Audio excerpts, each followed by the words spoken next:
മത്സരിക്കുന്ന എല്ലാ സ്ത്രീകളെയും നിങ്ങൾ വിജയിപ്പിക്കാൻ ശ്രമിക്കുക, അവർക്ക് വോട്ട് കൊടുക്കുക. അല്ലാത്ത ഇടങ്ങളിൽ പ്രതിഷേധ സൂചകമായിട്ട് നോട്ടയ്ക്ക് വോട്ട് ചെയ്യുക. ഇന്ത്യയിൽ എവിടെയും ഇത്തരത്തിലുള്ള ഒരു പോൾ ഇതേവരെ വന്നിട്ടില്ല. നമ്മൾ ആദ്യമായിട്ട് അത് ഉയർത്തുകയാണ്. അതെല്ലാം ഇപ്പം കൊടുക്കുമ്പോഴേ ഒരു സെക്രട്ടറി സ്ഥാനം കൊടുത്തു, ഞങ്ങളുടെ ജില്ലാ സെക്രട്ടറിയായി തിരഞ്ഞെടുത്തു എന്നൊക്കെ ഉള്ള ഒരു ഔദാര്യം പോലെയാണ് പലരും പറയും. മരുന്നിന് ഒരാളെ കൊടുത്തിട്ട് ഞങ്ങളൊരു സ്ത്രീയെ ജില്ലാ സെക്രട്ടറി ആയി തിരഞ്ഞെടുത്തു, അതെന്തോ നമുക്ക് തന്ന മൊത്തം സ്ത്രീ സമൂഹത്തിന് തരുന്ന ഒരു ഔദാര്യം പോലെ പലരും സംസാരിക്കുന്നത് കേൾക്കാം. 35 വയസ്സിനും 60 വയസ്സിനും ഇടയ്ക്കുള്ള സ്ത്രീകൾക്ക് 1000 രൂപ ഒരു മാസ പെൻഷൻ. എന്തിനാണ് 35 വയസ്സിനും 60 വയസ്സിനും ഇടയ്ക്കുള്ളവർക്ക് പെൻഷൻ കൊടുക്കണേ? എനിക്ക് മനസ്സിലാകുന്നില്ല. അവരൊക്കെ പ്രൊഡക്റ്റീവ് ഏജാണ്, നന്നായി ജോലി ചെയ്യാൻ കഴിവുന്ന പ്രായം. ആ സമയത്ത് ഈ പെണ്ണുങ്ങളും ഇവിടുത്തെ ആ പ്രായത്തിലുള്ള ആണുങ്ങളും ചെയ്യേണ്ട ജോലിയാണ് 40 ലക്ഷത്തിലേറെ അന്യസംസ്ഥാന തൊഴിലാളികൾ വന്ന് ചെയ്യുന്നത്.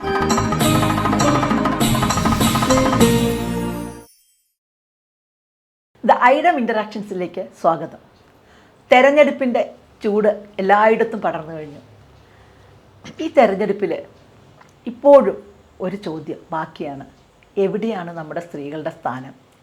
ഏതാണ്ട് 30 വർഷത്തോളമാവും ഓരോ തെരഞ്ഞെടുപ്പ് വരുമ്പോഴും എഴുത്തിൻ്റെ രംഗത്താണെങ്കിലും റേഡിയോയിലാണെങ്കിലും ടെലിവിഷനിലൂടെ ആണെങ്കിലും ഒക്കെ നിരവധി തവണ ഞാനും ചർച്ച ചെയ്തിട്ടുള്ളൊരു വിഷയമാണ്: എവിടെയാണ് യഥാർത്ഥത്തിലുള്ള സ്ത്രീ പ്രാതിനിധ്യം? ഈ സ്വാതന്ത്ര്യം കിട്ടിക്കഴിഞ്ഞ് ഏതാണ്ട് 75ഓളം വർഷങ്ങളൊക്കെ കഴിഞ്ഞിട്ടും ഇപ്പോഴും അതേ ചോദ്യം ആവർത്തിക്കേണ്ടി വരുന്നു എന്നുള്ളത് വളരെ അത്ഭുതകരവും അതേസമയം അപമാനകരവുമായിട്ടാണ് എനിക്ക് തോന്നുന്നത്. അതുകൊണ്ട് തന്നെ ഈ തെരഞ്ഞെടുപ്പിനോടനുബന്ധിച്ച് ഇങ്ങനെ ഒരു വിഷയം ചർച്ച ചെയ്യാൻ ഈ രംഗത്തുള്ള ഏറ്റവും പ്രഗത്ഭരായ, അല്ലെങ്കിൽ ഇതിനെക്കുറിച്ച് ഏറ്റവും ചിന്തിക്കുന്ന 2 പേരെയാണ് ഇന്ന് ഐഡം ഇവിടെ എത്തിച്ചിരിക്കുന്നത്. മാഡം ഡോക്ടർ മേരി ജോർജ് സാമ്പത്തികകാര്യ വിദഗ്ധയാണ്. ജെൻഡറിനെക്കുറിച്ചും പല വിഷയങ്ങളെക്കുറിച്ചും ചർച്ച ചെയ്യുന്ന കേരളത്തിലെ ഏറ്റവും പ്രധാനപ്പെട്ട ഒരു സ്ത്രീ വ്യക്തിത്വമാണ്. അഡ്വക്കേറ്റ് KM രമ തുല്യ പ്രാതിനിധ്യ പ്രസ്ഥാനം എന്ന് പറഞ്ഞുകൊണ്ട് സ്ത്രീകളുടെ പ്രാതിനിധ്യം തെരഞ്ഞെടുപ്പിലും നിയമനിർമ്മാണ സഭകളിലും എത്തിക്കണം എന്ന ആത്മാർത്ഥമായ പരിശ്രമം നടത്തുന്ന ഒരു പ്രസ്ഥാനത്തിൻ്റെ പ്രതിനിധിയാണ്. ആദ്യം എനിക്ക് ഡോക്ടർ മേരി ജോർജിനോട് തന്നെയാണ് ചോദിക്കാനുള്ളത്. കാലം ഇത്രയും കഴിഞ്ഞു, കുറേയേറെ തെരഞ്ഞെടുപ്പുകൾ കണ്ടു. എന്താണ് ഇത്തവണത്തെ തെരഞ്ഞെടുപ്പിൽ സ്ത്രീകളുടെ പ്രാതിനിധ്യമായി തോന്നുന്നത്? അല്ലെങ്കിൽ എന്തുകൊണ്ടാണ് ഇപ്പോഴും ഈ ഏതാണ്ട് 10% എന്ന് പറയുന്നത്? 457 പേര് ഇപ്രാവശ്യം നോമിനേഷൻ കൊടുത്തതിൽ 54 സ്ത്രീകളെ ഉള്ളതെന്നാണ് പറയുന്നത്. അപ്പം 10%. ഇത് എന്തുകൊണ്ടാണ്, അല്ലെങ്കിൽ ഇത് എങ്ങനെയാണ് ഇതിൽ നിന്ന് നമുക്കൊന്ന് രക്ഷപ്പെടാൻ പറ്റുക എന്നുള്ളത് എന്തെങ്കിലും ഒന്ന് പറയാൻ പറ്റുമോ?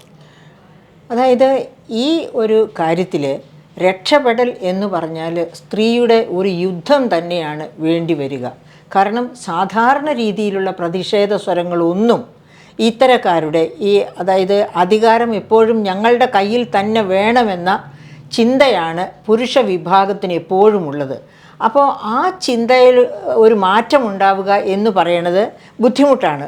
മാറ്റം ഉണ്ടാക്കുക സാധാരണ രീതിയിൽ നിയമനിർമ്മാണം കൊണ്ട് ഒരു പരിധി വരെ മാറ്റം ഉണ്ടാക്കാൻ പറ്റും. അതുകൊണ്ടാണല്ലോ ഇപ്പോൾ പഞ്ചായത്ത് ഇലക്ഷനിൽ 33% സംവരണം വന്നു. അത് 50 വരെ, 33 മുതൽ 50 വരെ ആകാമെന്ന് പറഞ്ഞു.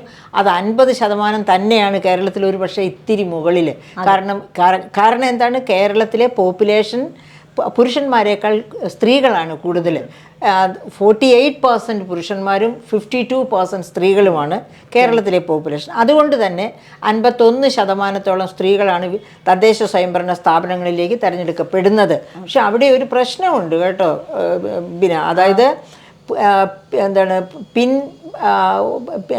പിൻ സീറ്റ് ഭരണം എന്നാണ്. അതായത് ഈ പുരുഷന്മാർ തന്നെ പിന്നിൽ നിന്ന് ഭരിക്കുന്നു എന്നാണ്. അത് ഇപ്പോൾ ഉദാഹരണം പഞ്ചായത്തിൽ തന്നെയാണ് പ്രസിഡൻ്റായിട്ട് വരുന്ന ഒരു വനിതയാണ് എങ്കിൽ വൈസ് പ്രസിഡൻ്റായിട്ടിരിക്കുന്ന ഒരു പുരുഷനാണെങ്കിൽ അദ്ദേഹം എപ്പോഴും തള്ളിക്കൊണ്ടിരിക്കും, ഞാനാണ് എല്ലാത്തിൻ്റെയും ഇൻ്റലക്ച്വൽ സെൻറ്റർ, ഞാൻ മുഖാന്തരമാണ് ഭരണം ഇങ്ങനെ നന്നായിട്ട് പോകുന്നത്. ആ രീതിയാണ് ഇപ്പോഴും കേരളത്തിൽ പോലും ഉള്ളത്. ഭേദമാണെന്ന് തോന്നുന്നു. ഭേദമാണ്. ഞാൻ എൻ്റെ ഒരു പുസ്തകത്തിന് വേണ്ടി ആ കസേര ആരുടേതാണെന്ന് പറഞ്ഞൊരു പുസ്തകം ഞാൻ എഴുതിയിട്ടുണ്ടായിരുന്നു. അപ്പം അതിനുവേണ്ടി ഇന്ത്യയിലെ ഏതാണ്ട് ഒരു 6-7 സംസ്ഥാനങ്ങളിലെ ഗ്രാമപഞ്ചായത്തുകളിലും ഗ്രാമങ്ങളിലൊക്കെ പോയി നോക്കുമ്പോൾ കേരളത്തിൽ പ്രകടമായിട്ട് കുറവാന്ന് കുറവാണ്. ഗോപ്യമായി എല്ലാം നടക്കുന്നുണ്ടോ ഈ എന്നിട്ട് അധികാരത്തിൽ? പോലും ആ കസേര അധികാരം, നമ്മുടെ ചർച്ച തന്നെ അതാണ്, ഈ അധികാരത്തിന്റെ കസേര ആരുടേതാണ്, ആ കസേരയിൽ സ്ത്രീക്ക് എവിടെയാണ് സ്ഥാനം എന്നുള്ളത്. അപ്പൊ അത് കേരളത്തിലെ ഡോക്ടർ മേരി ജോർജ് പറഞ്ഞ കറക്റ്റാണ്. കേരളത്തിൽ നമ്മൾ കാണുമ്പോൾ എല്ലാം സുന്ദരമാണ്, പക്ഷെ അധികാരത്തിൽ ഇരിക്കുന്നവരോട് ചോദിച്ചാൽ അറിയാൻ കൂടുതൽ എന്താണ് യാഥാർത്ഥ്യം എന്ന്. അതാണ്, അതായത് തന്നെയുമല്ല നമ്മൾ എപ്പോഴും കാണുന്നതാണ്, അതായത് കുട്ടിക്കാലം മുതലേ കാണുന്നതാണ്. ഒരിക്കൽ അധികാരത്തിൽ വന്നു കഴിഞ്ഞാൽ തുടർച്ചയായിട്ട് ഞാൻ തന്നെ അധികാരത്തിൽ വരണമെന്നുള്ള ആ മോഹം കാരണം കൊണ്ട് എന്തും പറ്റും. അതുപോലെ പാർട്ടിക്ക് വേണ്ടി ജീവൻ ത്യജിക്കുന്നവരും കഷ്ടപ്പെടുന്നവരും നിരവധി കാണും. അത് പുരുഷന്മാരെ പോലും അടുക്കാൻ സമ്മതിക്കത്തില്ല നേതാവായി ഒരിക്കൽ വന്നു കഴിഞ്ഞാൽ. ആ സ്ഥിതി മാറണം. അതിന് ജോർജ് വാഷിങ്ടന്റെ ഒരു എക്സാമ്പിൾ ഉണ്ട്, താങ്കൾക്ക് അറിയാമായിരിക്കും. 1776 അമേരിക്ക സ്വാതന്ത്ര്യം പ്രാപിച്ചതിന് ശേഷം അദ്ദേഹത്തോട് പ്രസിഡന്റ്ഷിപ്പിലേക്ക് മത്സരിക്കാൻ അനുയായികൾ ആവശ്യപ്പെടുന്നു. ഇല്ല, ഞാൻ പ്രസിഡന്റ് ആകാൻ വേണ്ടിയല്ല സ്വാതന്ത്ര്യത്തിലേക്ക് നയിച്ചത് എന്ന് പറഞ്ഞ് മാറി നിൽക്കാൻ കഴിവതും ശ്രമിച്ചു. പക്ഷേ വലിയ നിർബന്ധത്തിന് വഴങ്ങി ഒരു പ്രാവശ്യം അദ്ദേഹം പ്രസിഡന്റ് ആകുന്നു. ആ പ്രാവശ്യം അദ്ദേഹം നല്ലവണ്ണം ഭരിച്ചു. അതിനുശേഷം അദ്ദേഹം രണ്ടാം പ്രാവശ്യവും വേണമെന്ന് പറഞ്ഞ അണികൾ മുറവിളി കൂട്ടിയപ്പോൾ ഒരു കാരണവശാലും ഞാൻ മത്സരിക്കില്ല, എന്നേക്കാൾ ശക്തരുണ്ട്, എന്നോടൊപ്പം ഈ സ്വാതന്ത്ര്യത്തിലേക്ക് പ്രവർത്തിച്ചവരുണ്ട്, അവരിൽ ആരെങ്കിലും വരട്ടെ എന്ന് പറഞ്ഞ് മാറുക. ആ ചങ്കൂറ്റം അത് കണ്ടെടുക്കാൻ നമ്മുടെ സ്ഥാനാർത്ഥികൾക്ക് ആർക്കും, നമ്മുടെ ഈ പറയപ്പെട്ട പുരുഷ മത്സരവാദികൾക്ക് ആർക്കും താല്പര്യം ഇല്ല. കാരണം പക്ഷേ എനിക്ക് തോന്നുന്നു ഇന്നും ലോകത്തിൻ്റെ പല ഭാഗത്തും രാഷ്ട്രീയം എന്ന് പറയുന്നത് ഒരു പ്രൊഫഷണൽ ഇതായിട്ട് നമ്മുടെ പോലെ കൊണ്ടു നടക്കുന്നില്ല. പല ജോലികൾ ചെയ്തവർ അവർ വരുന്നു, ഒരു കാലത്ത് ഇപ്പം ജോലി ചെയ്യുന്നു, അവർ അല്ലെങ്കിൽ അധികാരം ചെയ്യുന്നു, പിന്നീട് അവർ മാറുകയാണ്. ഇപ്പം നമ്മൾ ന്യൂസിലാൻഡിലെ പ്രധാനമന്ത്രിയെ കുറിച്ച് കേട്ടിട്ടുണ്ട്. അപ്പോൾ പലരും അത്തരം ഒരു രീതിയിലാണ്. ഇതൊരു ജീവിത അവസാനം വരെ അധികാരത്ത് കസേരയിൽ ഇരിക്കാനുള്ള ഒരു പ്രവണതയായിട്ടല്ല ലോകത്തിൻ്റെ പല ഭാഗത്തുള്ള.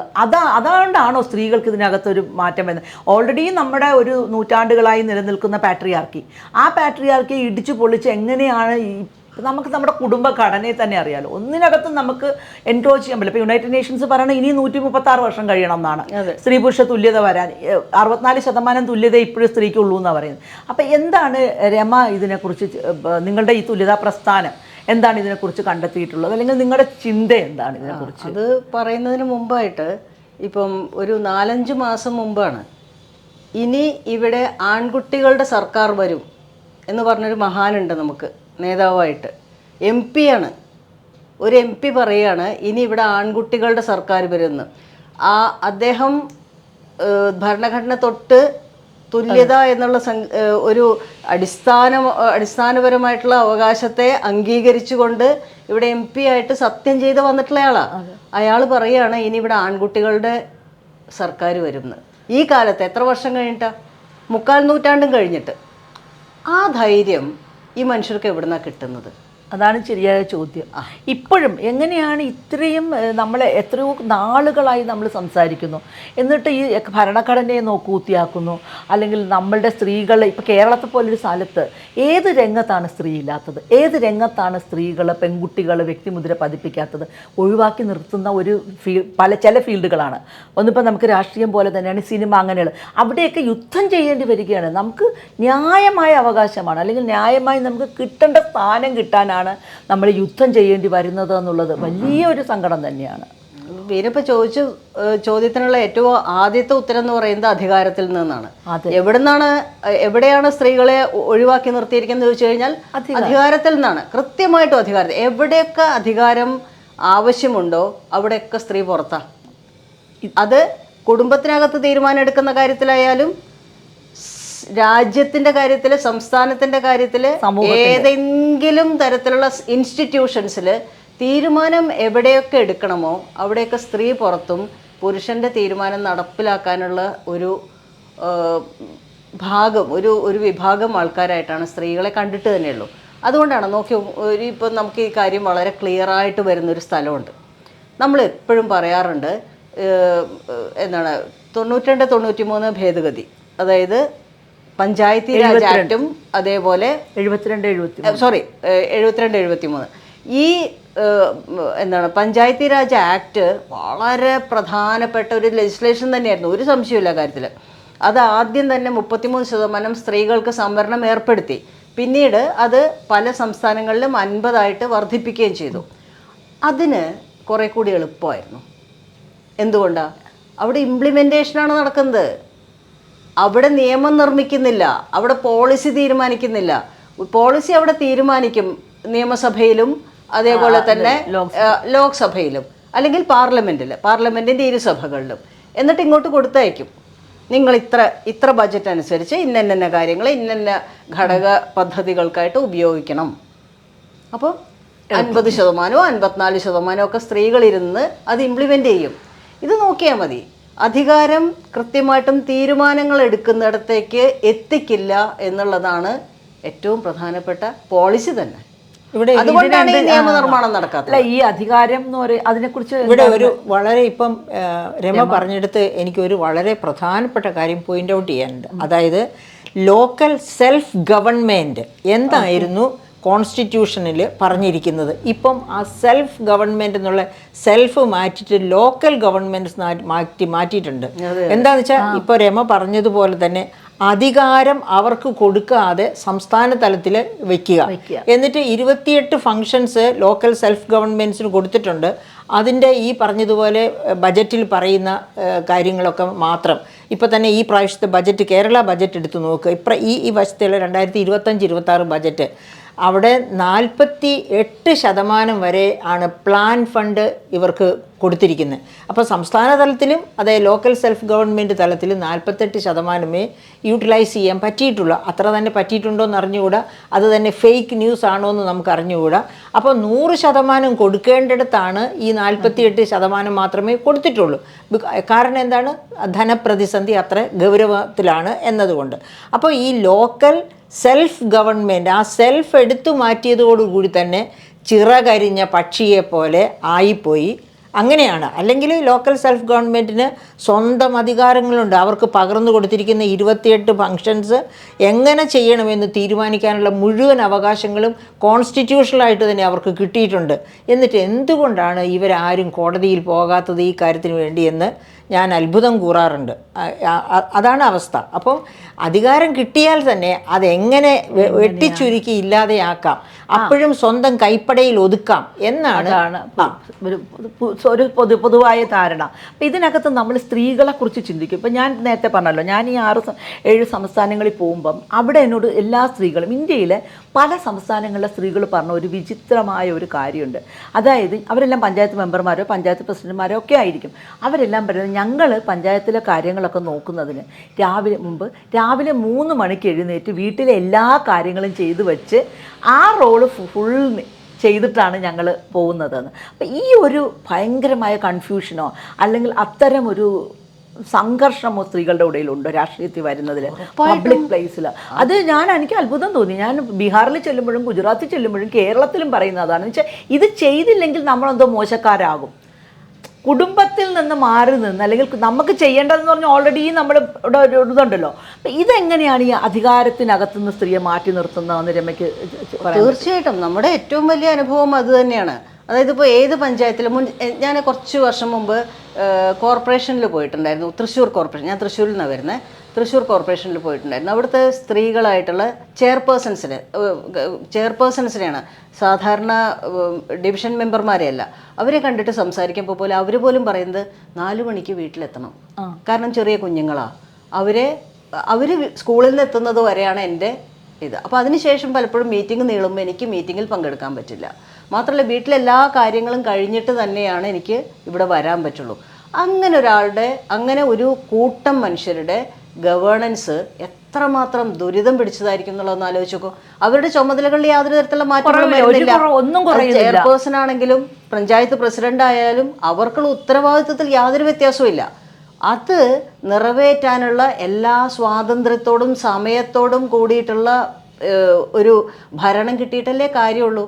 ശരിക്കും പറഞ്ഞിട്ടുണ്ടെങ്കിൽ കുടുംബത്തിനകത്തുനിന്ന് ഈ ഉത്തരവാദിത്വം കുറേ അധികം കുടുംബത്തിനകത്ത്, ഞാൻ എപ്പോഴും പലരോടും പറയാറുണ്ട്, അതായത് 5 വർഷം ഒരു സ്ത്രീക്ക് അധികാരത്തിലേക്ക് എത്തിക്കഴിഞ്ഞിട്ടുള്ള ഒരു സ്ത്രീക്ക് അവർക്ക് വീട്ടിൽ നിന്ന് അവധി കൊടുക്കണം. എന്നിട്ട് വീട്ടിൽ നിന്ന് വീട്ടിലെ കാര്യങ്ങൾ മറ്റുള്ളവർ നോക്കണം. കുട്ടികൾക്ക് ജോലി ചെയ്യാൻ പറ്റുന്നിടത്തോളം അവർ ചെയ്യണം. ഭർത്താവ് ചെയ്യണം, അച്ഛനമ്മമാര് ചെയ്യണം, ബാക്കി ആരാണോ കുടുംബത്തുള്ള അവർ ചെയ്യണം. അതിൽ തന്നെ ഉണ്ട് എനിക്ക് ജോർജ് അവിടെ കാര്യം കൂടി വ്യത്യസ്തമായ- പറയാനുള്ള ഇതുള്ളത് എന്ന് വെച്ചാൽ നമ്മുടെ പൊതുരംഗത്തെ സ്ത്രീ അല്ലെങ്കിൽ ഇങ്ങനെ ഒരു പഞ്ചായത്ത് മെമ്പറായ സ്ത്രീ, പൊതുസ്ഥലത്ത് വർക്ക് ചെയ്യുന്ന പ്രവർത്തിക്കുന്ന സ്ത്രീ, ആ സ്ത്രീയെ എങ്ങനെയാണ് കുടുംബവും സമൂഹവും കാണുന്നത് എന്നുള്ളത് ഒരു വലിയ വൈരുദ്ധ്യമാണ്. ഉറപ്പായിട്ടും. എന്ന് വെച്ചാൽ യാതൊരു തരത്തിലുള്ള റെസ്പെക്റ്റ് നമ്മൾ കിട്ടേണ്ടതാണ്. ഒരു പുരുഷനാണ് അത് ചെയ്യുന്നതെങ്കിൽ, പബ്ലിക് സ്പേസിലുണ്ടെങ്കിൽ, ഇപ്പോൾ എഴുത്തുകാരനാണെങ്കിലും രാഷ്ട്രീയക്കാരനാണെങ്കിലും പത്രപ്രവർത്തകനാണെങ്കിലും ഒക്കെ അയാൾക്കുള്ള ഒരു പ്രിവിലേജ് അല്ലെങ്കിൽ അയാളുടെ ഒരു ഹയറാർക്കി എന്നോ ഹെജുമണി എന്നൊക്കെ നമ്മൾ പറയുന്ന കാര്യം സ്ത്രീയെ സംബന്ധിച്ച് ശരിക്കും എത്ര ശതമാനം വരെ ഉണ്ടാവുമെന്ന് ഞാൻ അത്ഭുതപ്പെടാറുണ്ട്. വളരെ അത്ഭുതകരമാണത്. ശരിക്കും പറഞ്ഞാൽ പബ്ലിക് പ്ലേസും ഹോം സ്പേസ് എന്ന് പറയുന്നത് അല്ലെങ്കിൽ വീട് എന്ന് പറയുന്നതിലും ഉള്ള സ്ത്രീയുടെ വ്യക്തിത്വങ്ങൾ തമ്മിലുള്ള ഒരു പൊരുത്തക്കേട് എനിക്ക് ഭയങ്കരമായി ഫീൽ ചെയ്യാറുണ്ട് പലപ്പോഴും. അപ്പം ഇത് അധികാരത്തിനകത്ത് നിന്നുള്ള കോൺഫിഡൻസ് ഇല്ലായ്മയെ ബാധിക്കുന്നുണ്ടാവാം, ഇല്ലേ? ഉറപ്പായിട്ടും. പിന്നെ എനിക്ക് ആദ്യം പിന്നെ രമയോട് സംസാരിച്ച ആ കാര്യത്തിൽ തന്നെ ഒരു അഭിപ്രായമുണ്ട്. അതായത് കുടുംബത്തിനകത്ത് ചാരിറ്റി ബിഗിൻസ് അറ്റ് ഹോം എന്നും പറഞ്ഞിട്ട് ഒരു ഇക്വേഷൻ നേരത്തെ തന്നെ ഉണ്ടാക്കി വെച്ചിട്ടുണ്ട്.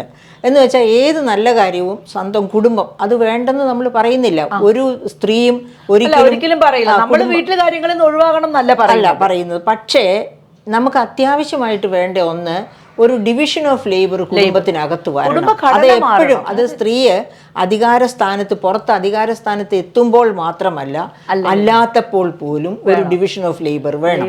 അങ്ങനെ ഒരു ഡിവിഷൻ ഓഫ് ലേബർ ഉള്ള കുടുംബങ്ങളിൽ നിന്ന് സ്ത്രീകൾക്ക് ഏത് അധികാര പദവിയിലേക്ക് പോകുമ്പോഴും ഒരു അഡ്ജസ്റ്റ് ചെയ്യാൻ ആത്മവിശ്വാസം ഉണ്ടാകും, അഡ്ജസ്റ്റ് ചെയ്യാൻ ബുദ്ധിമുട്ടും വരില്ല. അതില്ല. പിന്നെ രണ്ടാമത് ചോദിച്ച ഒരു ചോദ്യം ഉണ്ടല്ലോ, ചോദ്യം രമയോടാണെങ്കിലും, അതായത് സ്ത്രീക്ക് കൊടുക്കുന്ന ആ ഒരു പദവി അവളെ എങ്ങനെ കാണുന്നു അധികാരസ്ഥാനം. ഞാൻ കുടുംബശ്രീയുടെ ശാസ്ത്ര സാങ്കേതിക മന്ത്രാലയത്തിൻ്റെ ഒരു പഠനം കേരളത്തിൽ നടത്തി, കേരളത്തിലെ മൈക്രോ എൻ്റർപ്രൈസസിനെ പറ്റി, കുടുംബശ്രീ മൈക്രോ. അപ്പോൾ ഞാൻ 510 കുടുംബശ്രീ മൈക്രോ എൻ്റർപ്രൈസസ് നേരിട്ട് സന്ദർശിച്ചു.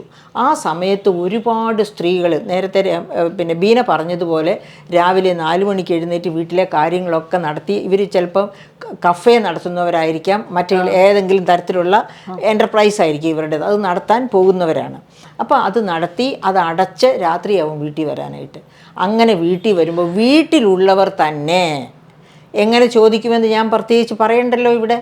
അതുപോലെ അയൽവാസികളും പോയിട്ട് വന്നിരിക്കുന്നു. ആ തരത്തിലാണ് ആ സ്ത്രീകളെ അവർ കുടുംബശ്രീ നടത്തുന്ന സംരംഭങ്ങൾ നടത്തുന്ന വനിതകൾ എത്രയോ പേര് എന്നോട് കരഞ്ഞുകൊണ്ട് പറഞ്ഞിട്ടുണ്ട്.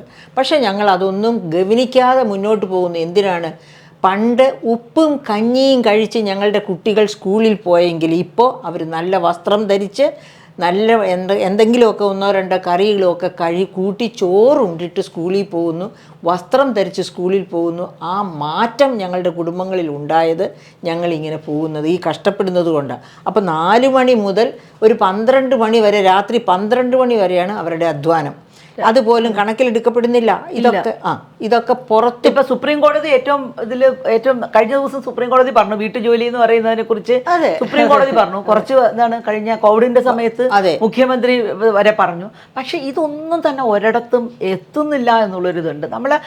നമ്മുടെ കുടുംബഘടനയിൽ നമ്മുടെ സമൂഹത്തിൽ ഇപ്പൊ ഏറ്റവും ഇത് സ്ത്രീയെ എനിക്ക് തോന്നുന്ന ഒരു ശരീരമായി മാത്രം കാണുന്ന തോന്നലുണ്ട്. തെരഞ്ഞെടുപ്പിൽ നോക്കൂ, തെരഞ്ഞെടുപ്പിൽ എല്ലാ കാലത്തും എല്ലാ തെരഞ്ഞെടുപ്പിലും നിൽക്കുന്ന സ്ത്രീകളെ സംബന്ധിച്ചിടത്തോളം എന്താണ് പറയുന്നത് എന്നുള്ളത് മറ്റവർക്ക് പ്രശ്നം. ശരീരത്തെക്കുറിച്ച് അവരുടെ പിന്നെ എനിക്ക് തോന്നുന്നു കുടുംബശ്രീ വന്ന കാലത്ത് പഞ്ചായത്തുകളിൽ എനിക്ക് വളരെ സ്ത്രീകൾക്കെതിരെ ചുവരെഴുപ്പ് നടന്ന സമയമുണ്ട്. ഇഷ്ടം പോലെ പഞ്ചായത്തുകളിൽ അപവാദം പറയുന്നത്. ഒരു സ്ത്രീയെ കുറച്ച് പബ്ലിക് സ്പേസിൽ വരുവാണെങ്കിൽ അവളുമായി ബന്ധപ്പെടുന്ന അല്ലെങ്കിൽ അവളുമായി നേരിട്ട് പ്രവർത്തിക്കുന്ന പുരുഷനെ ചേർത്ത് പറയുന്ന ഒരു ശീലം തന്നെ ഉണ്ട് നമുക്ക്. ഇപ്പോഴും ഉണ്ടെന്നുള്ളതാണ്. അത് ഇപ്പോഴും ഉണ്ടെന്നുള്ളതാണല്ലോ ആലപ്പുഴയിലെ ആലപ്പുഴയില് മറ്റേ ഫാത്തിമ തേരിയ മത്സരിക്കുന്ന അവിടെ നമ്മളിത് കാണുന്നുണ്ട്. എത്ര വളരെ വളരെ എന്താണ് സ്വാഭാവികം എന്നുള്ള നിലയ്ക്കാണ് ഇത്തരത്തിലുള്ള ശരീരത്തെ കുറിച്ച്. അത് മുഴുവൻ സ്ത്രീയെ കുറിച്ച് മാത്രമാണേ. ഈ എന്താണ് ഫാത്തിമ തേലിയുടെ ആ മണ്ഡലത്തില് ഷാഫി പറമ്പിലും ഇവരും കൂടി ഇങ്ങനെ കൈ ഇങ്ങനെ കൊടുത്തിട്ടുള്ള ഒരു ഇതാണ്. ഇതിനെ എന്തുമാത്രം ഷെയിം ചെയ്തിട്ടുണ്ടെന്നറിയോ? അത് ഫാത്തിമ തേലിക്ക് മാത്രമുള്ള വിമർശന, അല്ലാതെ മറ്റവർക്ക് ആ പ്രശ്നം, ഷാഫിക്ക് ആ പ്രശ്നമില്ല. പക്ഷേ ഫാത്തിമ താലിയെ അങ്ങനെ എന്താണ് ഒരു പരസ്യമായിട്ട് മറ്റൊരാളുടെ എന്താണ് കയ്യിൽ തൊട്ടു എന്നുള്ളതാണ് പ്രശ്നം. അതും ഇപ്പോഴും യാതൊരു വ്യത്യാസമില്ല. അത് കുറച്ചൊക്കെ ഡിഗ്രിയിൽ കുറച്ച് കുറഞ്ഞിട്ടുണ്ടാവും എന്നുള്ളത് ഒഴിച്ച്. പക്ഷെ സോഷ്യൽ മീഡിയയും കൂടി വന്നതിന് ശേഷം എനിക്ക് തോന്നുന്നു വളരെ വിഷ്യസായി, വളരെ വിഷ്യസ് ആണ്. ഇപ്പൊ എന്നോട് കഴിഞ്ഞ ദിവസം പിന്നെ എൻ്റെ ഒരു ടീച്ചർ, അവർക്കൊരു 87 വയസ്സുണ്ട്, അവരെന്നോട് പറഞ്ഞത് ഇങ്ങനെ ഒരു തെരഞ്ഞെടുപ്പ് കണ്ടിട്ടില്ല എന്ന് വെച്ചാൽ സ്ത്രീകളെ കുറിച്ചാണെങ്കിലും ഏത് വിഷയത്തെക്കുറിച്ചാണെന്നുണ്ടെങ്കിലും ഏറ്റവും മോശം തരത്തിൽ സംസാരിക്കുന്ന ഒരു സമൂഹമായി നമ്മൾ മാറുന്നു. അപ്പം ഇതിനിടയിലൊക്കെയാണ് ഈ 10% വരുന്ന സ്ത്രീകളുടെ, ഇപ്പം 54 സ്ത്രീകൾ മത്സരിക്കുന്നു നമ്മളിപ്പോൾ കണ്ടു. ഈ 54 സ്ത്രീകളും ജയിച്ചു വന്നാൽ പോലും ആലോചിച്ച് നോക്കും, നിയമസഭയിൽ ഒരിക്കലും ജയിക്കില്ല. സ്ത്രീകൾക്ക് കൊടുക്കുന്ന സീറ്റ് നമുക്കറിയാം എപ്പോഴും ജയിക്കില്ല എന്ന് ഉറപ്പുള്ള സീറ്റിലേക്കായിരിക്കും മിക്കവാറും സ്ത്രീകൾ. അതാണ്, അതിപ്പം ഏകദേശം തെളിയാൻ പോവുകയാണ് ഇദ്ദേഹം പറഞ്ഞ കാര്യം. അതായത് ഇനി ഇവിടെ കൃത്യമായിട്ടും ആൺകുട്ടികളുടെ സർക്കാർ വന്നിരിക്കും. അത് ആ രീതിയിലേക്കാണ് ഇപ്പം കാര്യങ്ങൾ പോകുന്നത്. ഞങ്ങൾ തുല്യപ്രാതിനിധ്യ പ്രസ്ഥാനം എന്താണ് ചെയ്യുന്നതെന്നുള്ളതൊന്ന് പറയാം. തുല്യപ്രാതിനിധ്യ പ്രസ്ഥാനം കൃത്യമായിട്ട് മനസ്സിലാക്കിയിട്ടുള്ളൊരു കാര്യം, അധികാര കേന്ദ്രങ്ങളിൽ സ്ത്രീകളില്ല. അധികാര കേന്ദ്രങ്ങളിൽ സ്ത്രീകളില്ല എന്നുള്ള വിഷയം ഒരു കാരണവശാലും കുറച്ച് നമ്പറിൻ്റെ കുറവ് മാത്രമല്ല, അത് ജനാധിപത്യ ഇല്ലായ്മയാണ്. അതിനേക്കാൾ കുറഞ്ഞ ഒന്നുമല്ല ഇത്. ഇപ്പം ആദ്യത്തെ നിയമസഭ 1957 നിയമസഭ, അതിൽ 5% സ്ത്രീകളുടെ എണ്ണം. ഇതിൽ ഒരു 3/4 നൂറ്റാണ്ട് കഴിഞ്ഞ് നമ്മൾ 2026 നോക്കുമ്പോൾ 2021 തെരഞ്ഞെടുപ്പിൽ നമുക്ക് ഉള്ളത് 12 പേരെയാണ് നമ്മൾ ജയിപ്പിച്ചിട്ടുള്ളത്. 11 പേരാണ് ഇപ്പം നിലവിലുള്ളത് എന്ന് പറഞ്ഞാൽ 8%. ഈ 5-ൽ നിന്ന് 8% എത്താനായിട്ട് നമുക്ക് 70 വർഷം 15 നിയമസഭകൾ വേണ്ടി വന്നു എന്നുള്ളതാണ്. 15 നിയമസഭകൾ വേണ്ടി വന്നു. ഈ ഇപ്പോഴത്തെ 12 എന്ന് പറയുന്നതോ അല്ലെങ്കിൽ 11 എന്ന് പറയുന്നതോ അന്നത്തെ 5-നേക്കാൾ ചെറുതാണെന്നാണ് എൻ്റെ അഭിപ്രായം. എന്താ കാരണം എന്നറിയോ? അന്നത്തേതിനേക്കാൾ എത്രയോ നമ്മൾ പുരോഗതി പ്രാപിച്ചു എന്നാണ് വെപ്പ്. സ്ത്രീകളുടെ തന്നെ എന്താണ് സോഷ്യൽ വിദ്യാഭ്യാസത്തിന്റെ കാര്യത്തിലായാലും തൊഴിലിന്റെ കാര്യത്തിലായാലും ഒക്കെ എക്സ്പോഷറിന്റെ കാര്യത്തിലായാലും ഒക്കെ കുറേ അധികം വ്യത്യാസങ്ങൾ. ആ കാലത്തുള്ള 3/4 നൂറ്റാണ്ട് കഴിഞ്ഞിട്ടുള്ള നമ്മൾ 8% ഉണ്ടാവുന്നുള്ളൂ എന്നുണ്ടെങ്കിൽ മറ്റതിനേക്കാളും തീർച്ചയായിട്ടും താഴെയാ. അന്നത്തേക്കാൾ താഴേക്ക്. അതെ, പക്ഷെ ഡോക്ടർ മേരി ജോർജ് പറയാൻ കാണും. നമ്മളിപ്പോൾ വേറൊരു കാര്യം നോക്കിയാലേ, ഇപ്പൊ ചരിത്രമാണല്ലോ പറയുന്നത്, ചരിത്രത്തിൽ ഇല്ലാത്തവരാണ് നമ്മൾ സ്ത്രീകൾ. ചരിത്രത്തിൽ സ്ത്രീയില്ല. 1950-കൾക്ക് ശേഷം നമുക്ക് പറയാൻ ഒരു KR ഗൗരിയമ്മ മാത്രമേ ഉള്ളൂ. അതിനു മുമ്പ് വേണമെന്നെങ്കിൽ AV കുട്ടിമാള് അമ്മയും അങ്ങനെ കുറച്ച് പേരെ നമുക്ക് സ്വാതന്ത്ര്യ സമരകാലത്ത് പറയാം. സ്വാതന്ത്ര്യ സമരകാലത്ത് വളരെ ശക്തരായി നിന്നിരുന്ന ഒരു, ഞാനിപ്പോൾ എഴുതിക്കൊണ്ടിരിക്കുന്ന പുസ്തകത്തിന് മലയാളത്തിലെ മാധ്യമരംഗത്തെ സ്ത്രീകളുടെ ചരിത്രമാണ്. അതിനുവേണ്ടി ഒരു 100 വർഷത്തെ സ്ത്രീകളുടെ ചരിത്രം 150 വർഷത്തോളം പിന്നിലേക്ക് പോകുമ്പോൾ നമ്മുടെ 1950-കൾ വരെ അല്ലെങ്കിൽ 40-കൾ വരെ വളരെ ശക്തരായി നിന്ന സ്ത്രീകളുണ്ടായിരുന്നു ഇവിടെ. ശക്തമായ സ്ത്രീവാദം സംസാരിച്ചിരുന്ന സ്ത്രീകൾ, മാധ്യമപ്രവർത്തകർ, രാഷ്ട്രീയ രംഗത്ത്, സ്വാതന്ത്ര്യ സമര രംഗത്ത്. 1950-കൾക്ക് ശേഷം ഇവരെല്ലാം അവരില്ലാണ്ടായി, ശൂന്യര, അല്ലെങ്കിൽ അവർ ആ സ്പേസിൽ നിന്ന് അങ്ങ് ഇല്ലാണ്ടായി. അപ്പം ഈ 1950-കൾക്ക് ശേഷം എന്താണ് സംഭവിച്ചത്? എന്തുകൊണ്ടാണ് സ്വാതന്ത്ര്യം കിട്ടിയിട്ട് നമ്മളെ പിന്നെ അകത്താക്കിയതിൻ്റെ കാര്യം എന്താണ്? 50-കൾക്ക് ശേഷം അങ്ങനെ സംഭവിച്ചു എന്ന് ഞാൻ അത്ര 100% അംഗീകരിക്കുന്നില്ല. കാരണം മാധവിക്കുട്ടിയൊക്കെ സ്ത്രീകളുടെ അവകാശങ്ങൾക്ക് വേണ്ടി എഴുത്തിലൂടെ ഞാൻ പറഞ്ഞു, എഴുത്തിൽ ഇപ്പോഴും വളരെ ഇതാണ്, പുതിയ കാലത്ത് ശക്തമായ എഴുത്ത്, സ്ത്രീ എഴുത്തുണ്ട്. അത് കഴിഞ്ഞ് ഇപ്പം മാറിപ്പോയി എന്ന് നമ്മൾ പറയുമ്പോൾ ഓർക്കേണ്ടത് അസംബ്ലി സീറ്റുകളുടെ കാര്യത്തിലോ പാർലമെന്റ് സീറ്റുകളുടെ കാര്യത്തിലോ. പക്ഷെ നമ്മൾ പൊതുരാഷ്ട്രീയത്തിലുണ്ടോ? പൊതുരാഷ്ട്രീയത്തിൽ ഉള്ളതുകൊണ്ടല്ലേ ലോക്കൽ സെൽഫ് ഗവൺമെന്റ്സിൽ കേരളത്തിൽ 51.something. അല്ല, അത് പക്ഷെ ആ തെരഞ്ഞെടുപ്പുകളിൽ നമുക്ക് സംവരണം ഉള്ളത് കൊണ്ട് നിയമത്തിന്റെ സഹായം കിട്ടിയാൽ മാത്രമേ സ്ത്രീകൾക്ക് ലഭിക്കേണ്ടത് ലഭിക്കൂ എന്നാണ്. പക്ഷെ 96 മുതൽ മറ്റേ നിയമം എന്താണ് നമ്മൾ കാണുവാണല്ലോ നമ്മുടെ സാഹചര്യത്തിൽ. എനിക്ക് വേറൊരു കുറച്ച് വ്യത്യാസമായിട്ടുള്ള ഒരു കാര്യം പറയാനുണ്ട്. അതായത് ഈ നിയമം ഇത് വളരെ എളുപ്പമുള്ളൊരു പരിപാടിയാണ്. എന്താണ്, നിയമം ഇല്ല, അതുകൊണ്ട് നിങ്ങൾ അവിടെ ഇരിക്കുക. നിയമം വന്നു കഴിഞ്ഞാലേ കാര്യങ്ങൾ നടക്കുള്ളൂ. ഇത് പൊതുവെ വളരെ അക്സെപ്റ്റബിൾ ആയിട്ടുള്ള ഒരു വാദമാണ്.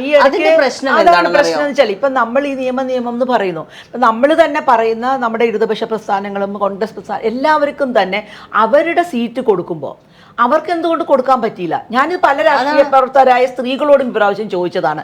എന്തുകൊണ്ട് നിങ്ങൾക്ക് നിങ്ങളുടെ പ്രസ്ഥാനത്തിൽ 33% എങ്കിൽ 33, 50 എന്ന് പോട്ടെ, 33% സംവരണം നിങ്ങൾക്ക് കൊടുക്കാൻ പറ്റിയില്ല എന്ന് പറയുമ്പോൾ ആർക്കും ഉത്തരം തരാൻ പറ്റുന്നില്ല. അധികാരം കൊടുക്കാൻ ഇഷ്ടമില്ലെന്നുള്ളത് മാത്രമല്ല, സ്ത്രീകൾ പൊതുരംഗത്തേക്ക് വരുന്നതും പല വിഭാഗങ്ങളിൽപ്പെട്ടവർക്കും ഇഷ്ടമല്ല. അതിന് 1996 ആ ബില്ല് തന്നെ, ആ ബില്ല് പിന്നെ പാർലമെൻറ്റിൽ കൊണ്ടുവന്ന് അവതരിപ്പിക്കുമ്പോൾ തന്നെ ആ ബില്ലെടുത്ത് ശരത് യാദവും ലാലു പ്രസാദ് യാദവും കൂടി വലിച്ചു കീറി സ്പീക്കറുടെ ചേംബറിലേക്ക് എറിയുകയാണ് ചെയ്തത്. അത് നമ്മളൊക്കെ കണ്ടതാണ്. പക്ഷെ അത് അവരുടെ മാത്രമല്ല, എനിക്ക് തോന്നുന്നത് എല്ലാവരുടെയും സെന്റിമെന്റ്സ് അത് തന്നെയാണ്. അവര് പുറത്ത് കീറിക്കളഞ്ഞു, അല്ലാത്തവരുടെ എല്ലാം ഉള്ളിൽ കീറി. അതെ, അത് തന്നെ. 27 വർഷം അങ്ങനെ കഴിഞ്ഞു. എന്നിട്ട് നിയമം പാസ്സാക്കി. നിയമം പാസ്സാക്കിയത് വളരെ വിചിത്രമായിട്ടുള്ള ഒരു രീതിയിലാണ്, നമുക്കറിയാലോ. നിയമം ഇത്രയും കാലം കഴിഞ്ഞിട്ട് 27 വർഷം കഴിഞ്ഞിട്ട് നിയമം പാസ്സാക്കുന്നത് ഇത് ഈ അടുത്ത കാലത്തൊന്നും നടപ്പാക്കരുതെന്നുള്ള രീതിയിൽ 2 കണ്ടീഷൻസ് വെച്ചു. വേറൊരു നിയമത്തിന്റെ മുകളിലും ഇങ്ങനെ ഒരു കണ്ടീഷൻ വെച്ചിട്ടുള്ള കണ്ടീഷണൽ നിയമങ്ങൾ എന്ന് പറയുന്ന ഒരു പരിപാടിയില്ല. ഇതില് 2 കണ്ടീഷൻ വെക്കുകയാണ്. എന്താണ്? അടുത്ത സെൻസസ് നടക്കണം. എന്തിന്? ഇപ്പോൾ ഉള്ള സ്ത്രീകൾക്ക് ഇപ്പൊ 1/3 കൊടുക്കാൻ അന്ന് നാളെ സെൻസസ് നടന്നിട്ട് ഇത്രയാണെന്ന് കണ്ടെത്തിയിട്ട് വേണ്ടല്ലോ. 2, അത് കഴിഞ്ഞിട്ട് ഡീലിമിറ്റേഷൻ നടക്കണം. മണ്ഡലങ്ങൾ പുനർനിർണ്ണയിക്കണം. ആ സമയത്തേക്ക് ഒരു പക്ഷേ പോപ്പുലേഷൻ നമ്മൾ വിചാരിച്ചതിനേക്കാളും കൂടിയിട്ടുണ്ടാവാം, മണ്ഡലങ്ങൾ ഒരുപാട് കൂടിയിട്ടുണ്ടാവും. ആയിക്കോട്ടെ, അതൊക്കെ എപ്പോഴാണോ അതിൻ്റെ മുറയ്ക്ക് നടക്കട്ടെ. അത് സ്ത്രീകളെ അധികാരത്തിൽ കൊണ്ടുവരുന്നതുമായിട്ട് എന്ത് ബന്ധമുള്ളത്? അവിടെ ഇപ്പൊ പറയുന്ന കാര്യത്തില്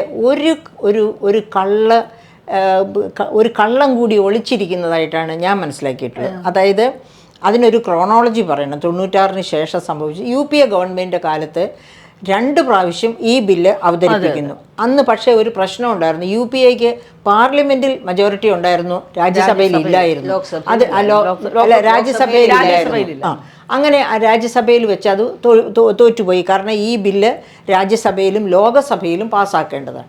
അങ്ങനെ ആ 2 പ്രാവശ്യം നടന്നില്ല. പിന്നെ BJP വന്നപ്പോൾ ആദ്യ BJP ഭരണത്തിൽ അവർക്ക് ലോകസഭയിൽ മെജോറിറ്റി ഉണ്ടായിരുന്നു, രാജ്യസഭയിൽ ഇല്ലായിരുന്നു. അപ്പോൾ അവരെ കുറ്റം പറയാൻ അപ്പോഴും അവർ ചെയ്തിരുന്നെങ്കിൽ മറ്റവർ ലോകസഭയിൽ പാസ്സാക്കിയ ബില്ലാണ്, അവരാണിപ്പോൾ രാജ്യസഭയിലുള്ളത് മെജോറിറ്റി. തീർച്ചയായിട്ടും അവരുടെ സപ്പോർട്ട് കിട്ടുമെന്നറിയാമായിരുന്നിട്ടും BJP അതിന് തയ്യാറായില്ല. അത് പോട്ടെ, 2ാം BJP ഭരണത്തിൽ അവർക്ക് 2ഇടത്തും മെജോറിറ്റി ഉണ്ടായിരുന്നു, ലോകസഭയിലും രാജ്യസഭയിലും. പക്ഷേ അവർ ആ ബില്ല് എപ്പോഴാണ് കൊണ്ടുവന്നത്? 2023.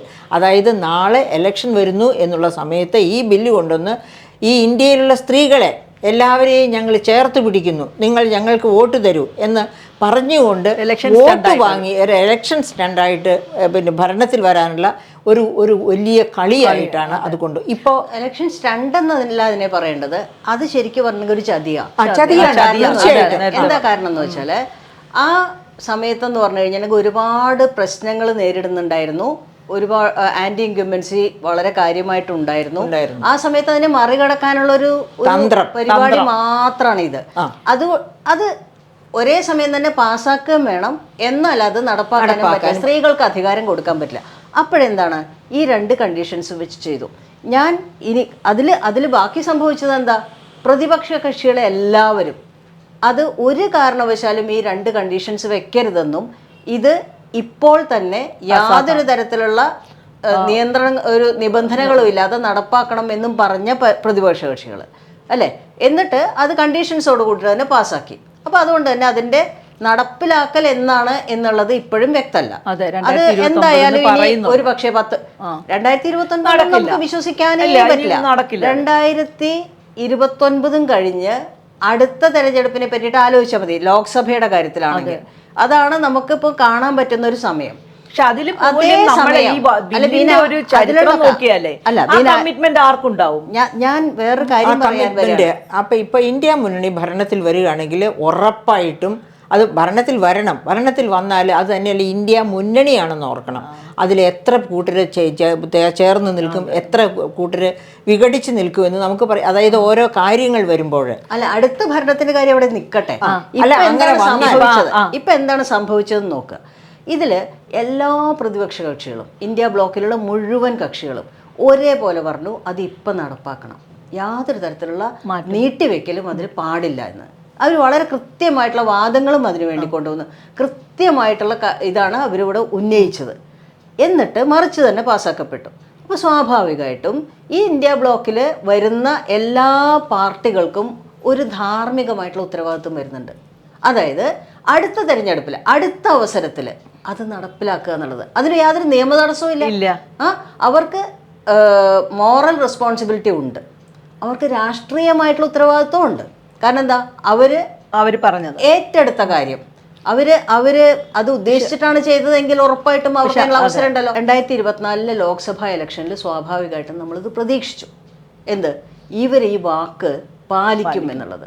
തുല്യ പ്രാതിനിധ്യ പ്രസ്ഥാനം അത് വളരെ ഗൗരവമായിട്ട് തന്നെ എടുക്കുകയും കേരളത്തിൽ അങ്ങോളം ഇങ്ങോളം നടന്ന് 1,00,000 ഒപ്പുകൾ ശേഖരിച്ച് പെൺ മെമ്മോറിയൽ എന്ന് പറയുന്ന ഒരു അവകാശ പത്രിക ഈ മുന്നണികൾക്ക്, LDFന് UDFന്, കാരണം അവർക്ക് ഉത്തരവാദിത്വമുണ്ട്. ആ ഉത്തരവാദിത്വം നടപ്പിലാക്കാനായിട്ട് അവർക്ക് ഒരു മോറൽ റെസ്പോൺസിബിലിറ്റി ഇല്ലേ? രണ്ട് കൂട്ടർക്കും. നമ്മളിവിടെ ഒപ്പ് ചുരുൾ നിവർത്തൽ എന്ന് പറയുന്ന വലിയൊരു പരിപാടിയൊക്കെ നടത്തി, അങ്ങനെ തിരുവനന്തപുരത്ത് വെച്ചിട്ടാണ് അത് നടത്തിയത്. 2 മുന്നണികൾക്കും അതിൻ്റെ കോപ്പികൾ കൊടുത്തു, ഈ അവകാശ പത്രിക അവർക്ക് കൊടുത്തു. അവരുമായിട്ട് ഓരോ പാർട്ടിയിലെ നേതാക്കളുമായിട്ടും പ്രത്യേകം കണ്ട് സംസാരിച്ചു. അവർ കംപ്ലീറ്റ് ആയിട്ട് അതിനെ അവഗണിക്കുകയാണ് ചെയ്തത്. അങ്ങനെ ഒരു കാര്യം, ഇതാണ് പ്രവൃത്തിയും പ്രസംഗവും തമ്മിലുള്ള വ്യത്യാസം. അപ്പം ഇതിലാണ് നമ്മളുടെ എതിർപ്പ് മുഴുവൻ. അവർക്കിപ്പോൾ ഒരു അവസരം കിട്ടിയിരിക്കുകയാണ്. മാത്രമല്ല, കേരളത്തിൻ്റെ ഒരു റെപ്രസെൻറ്റേഷൻ്റെ സ്ഥിതി എടുക്കുക, സ്ത്രീകളുടെ റെപ്രസെൻറ്റേഷൻ്റെ ഒരു കാര്യം എടുക്കുക. നമ്മൾ എത്രയോ സംസ്ഥാനങ്ങളെക്കാളും വളരെ പുറകിലാണ്. നാഷണൽ ആവറേജിനേക്കാൾ പുറകിലാണ് നമ്മൾ. നാഷണൽ ആവറേജ് എന്ന് പറഞ്ഞാൽ 9%, കേരളം 8%. അതേസമയം മറ്റ് 21% റെപ്രസെൻറ്റേഷനുള്ള സംസ്ഥാനമുണ്ട് ഇവിടെ.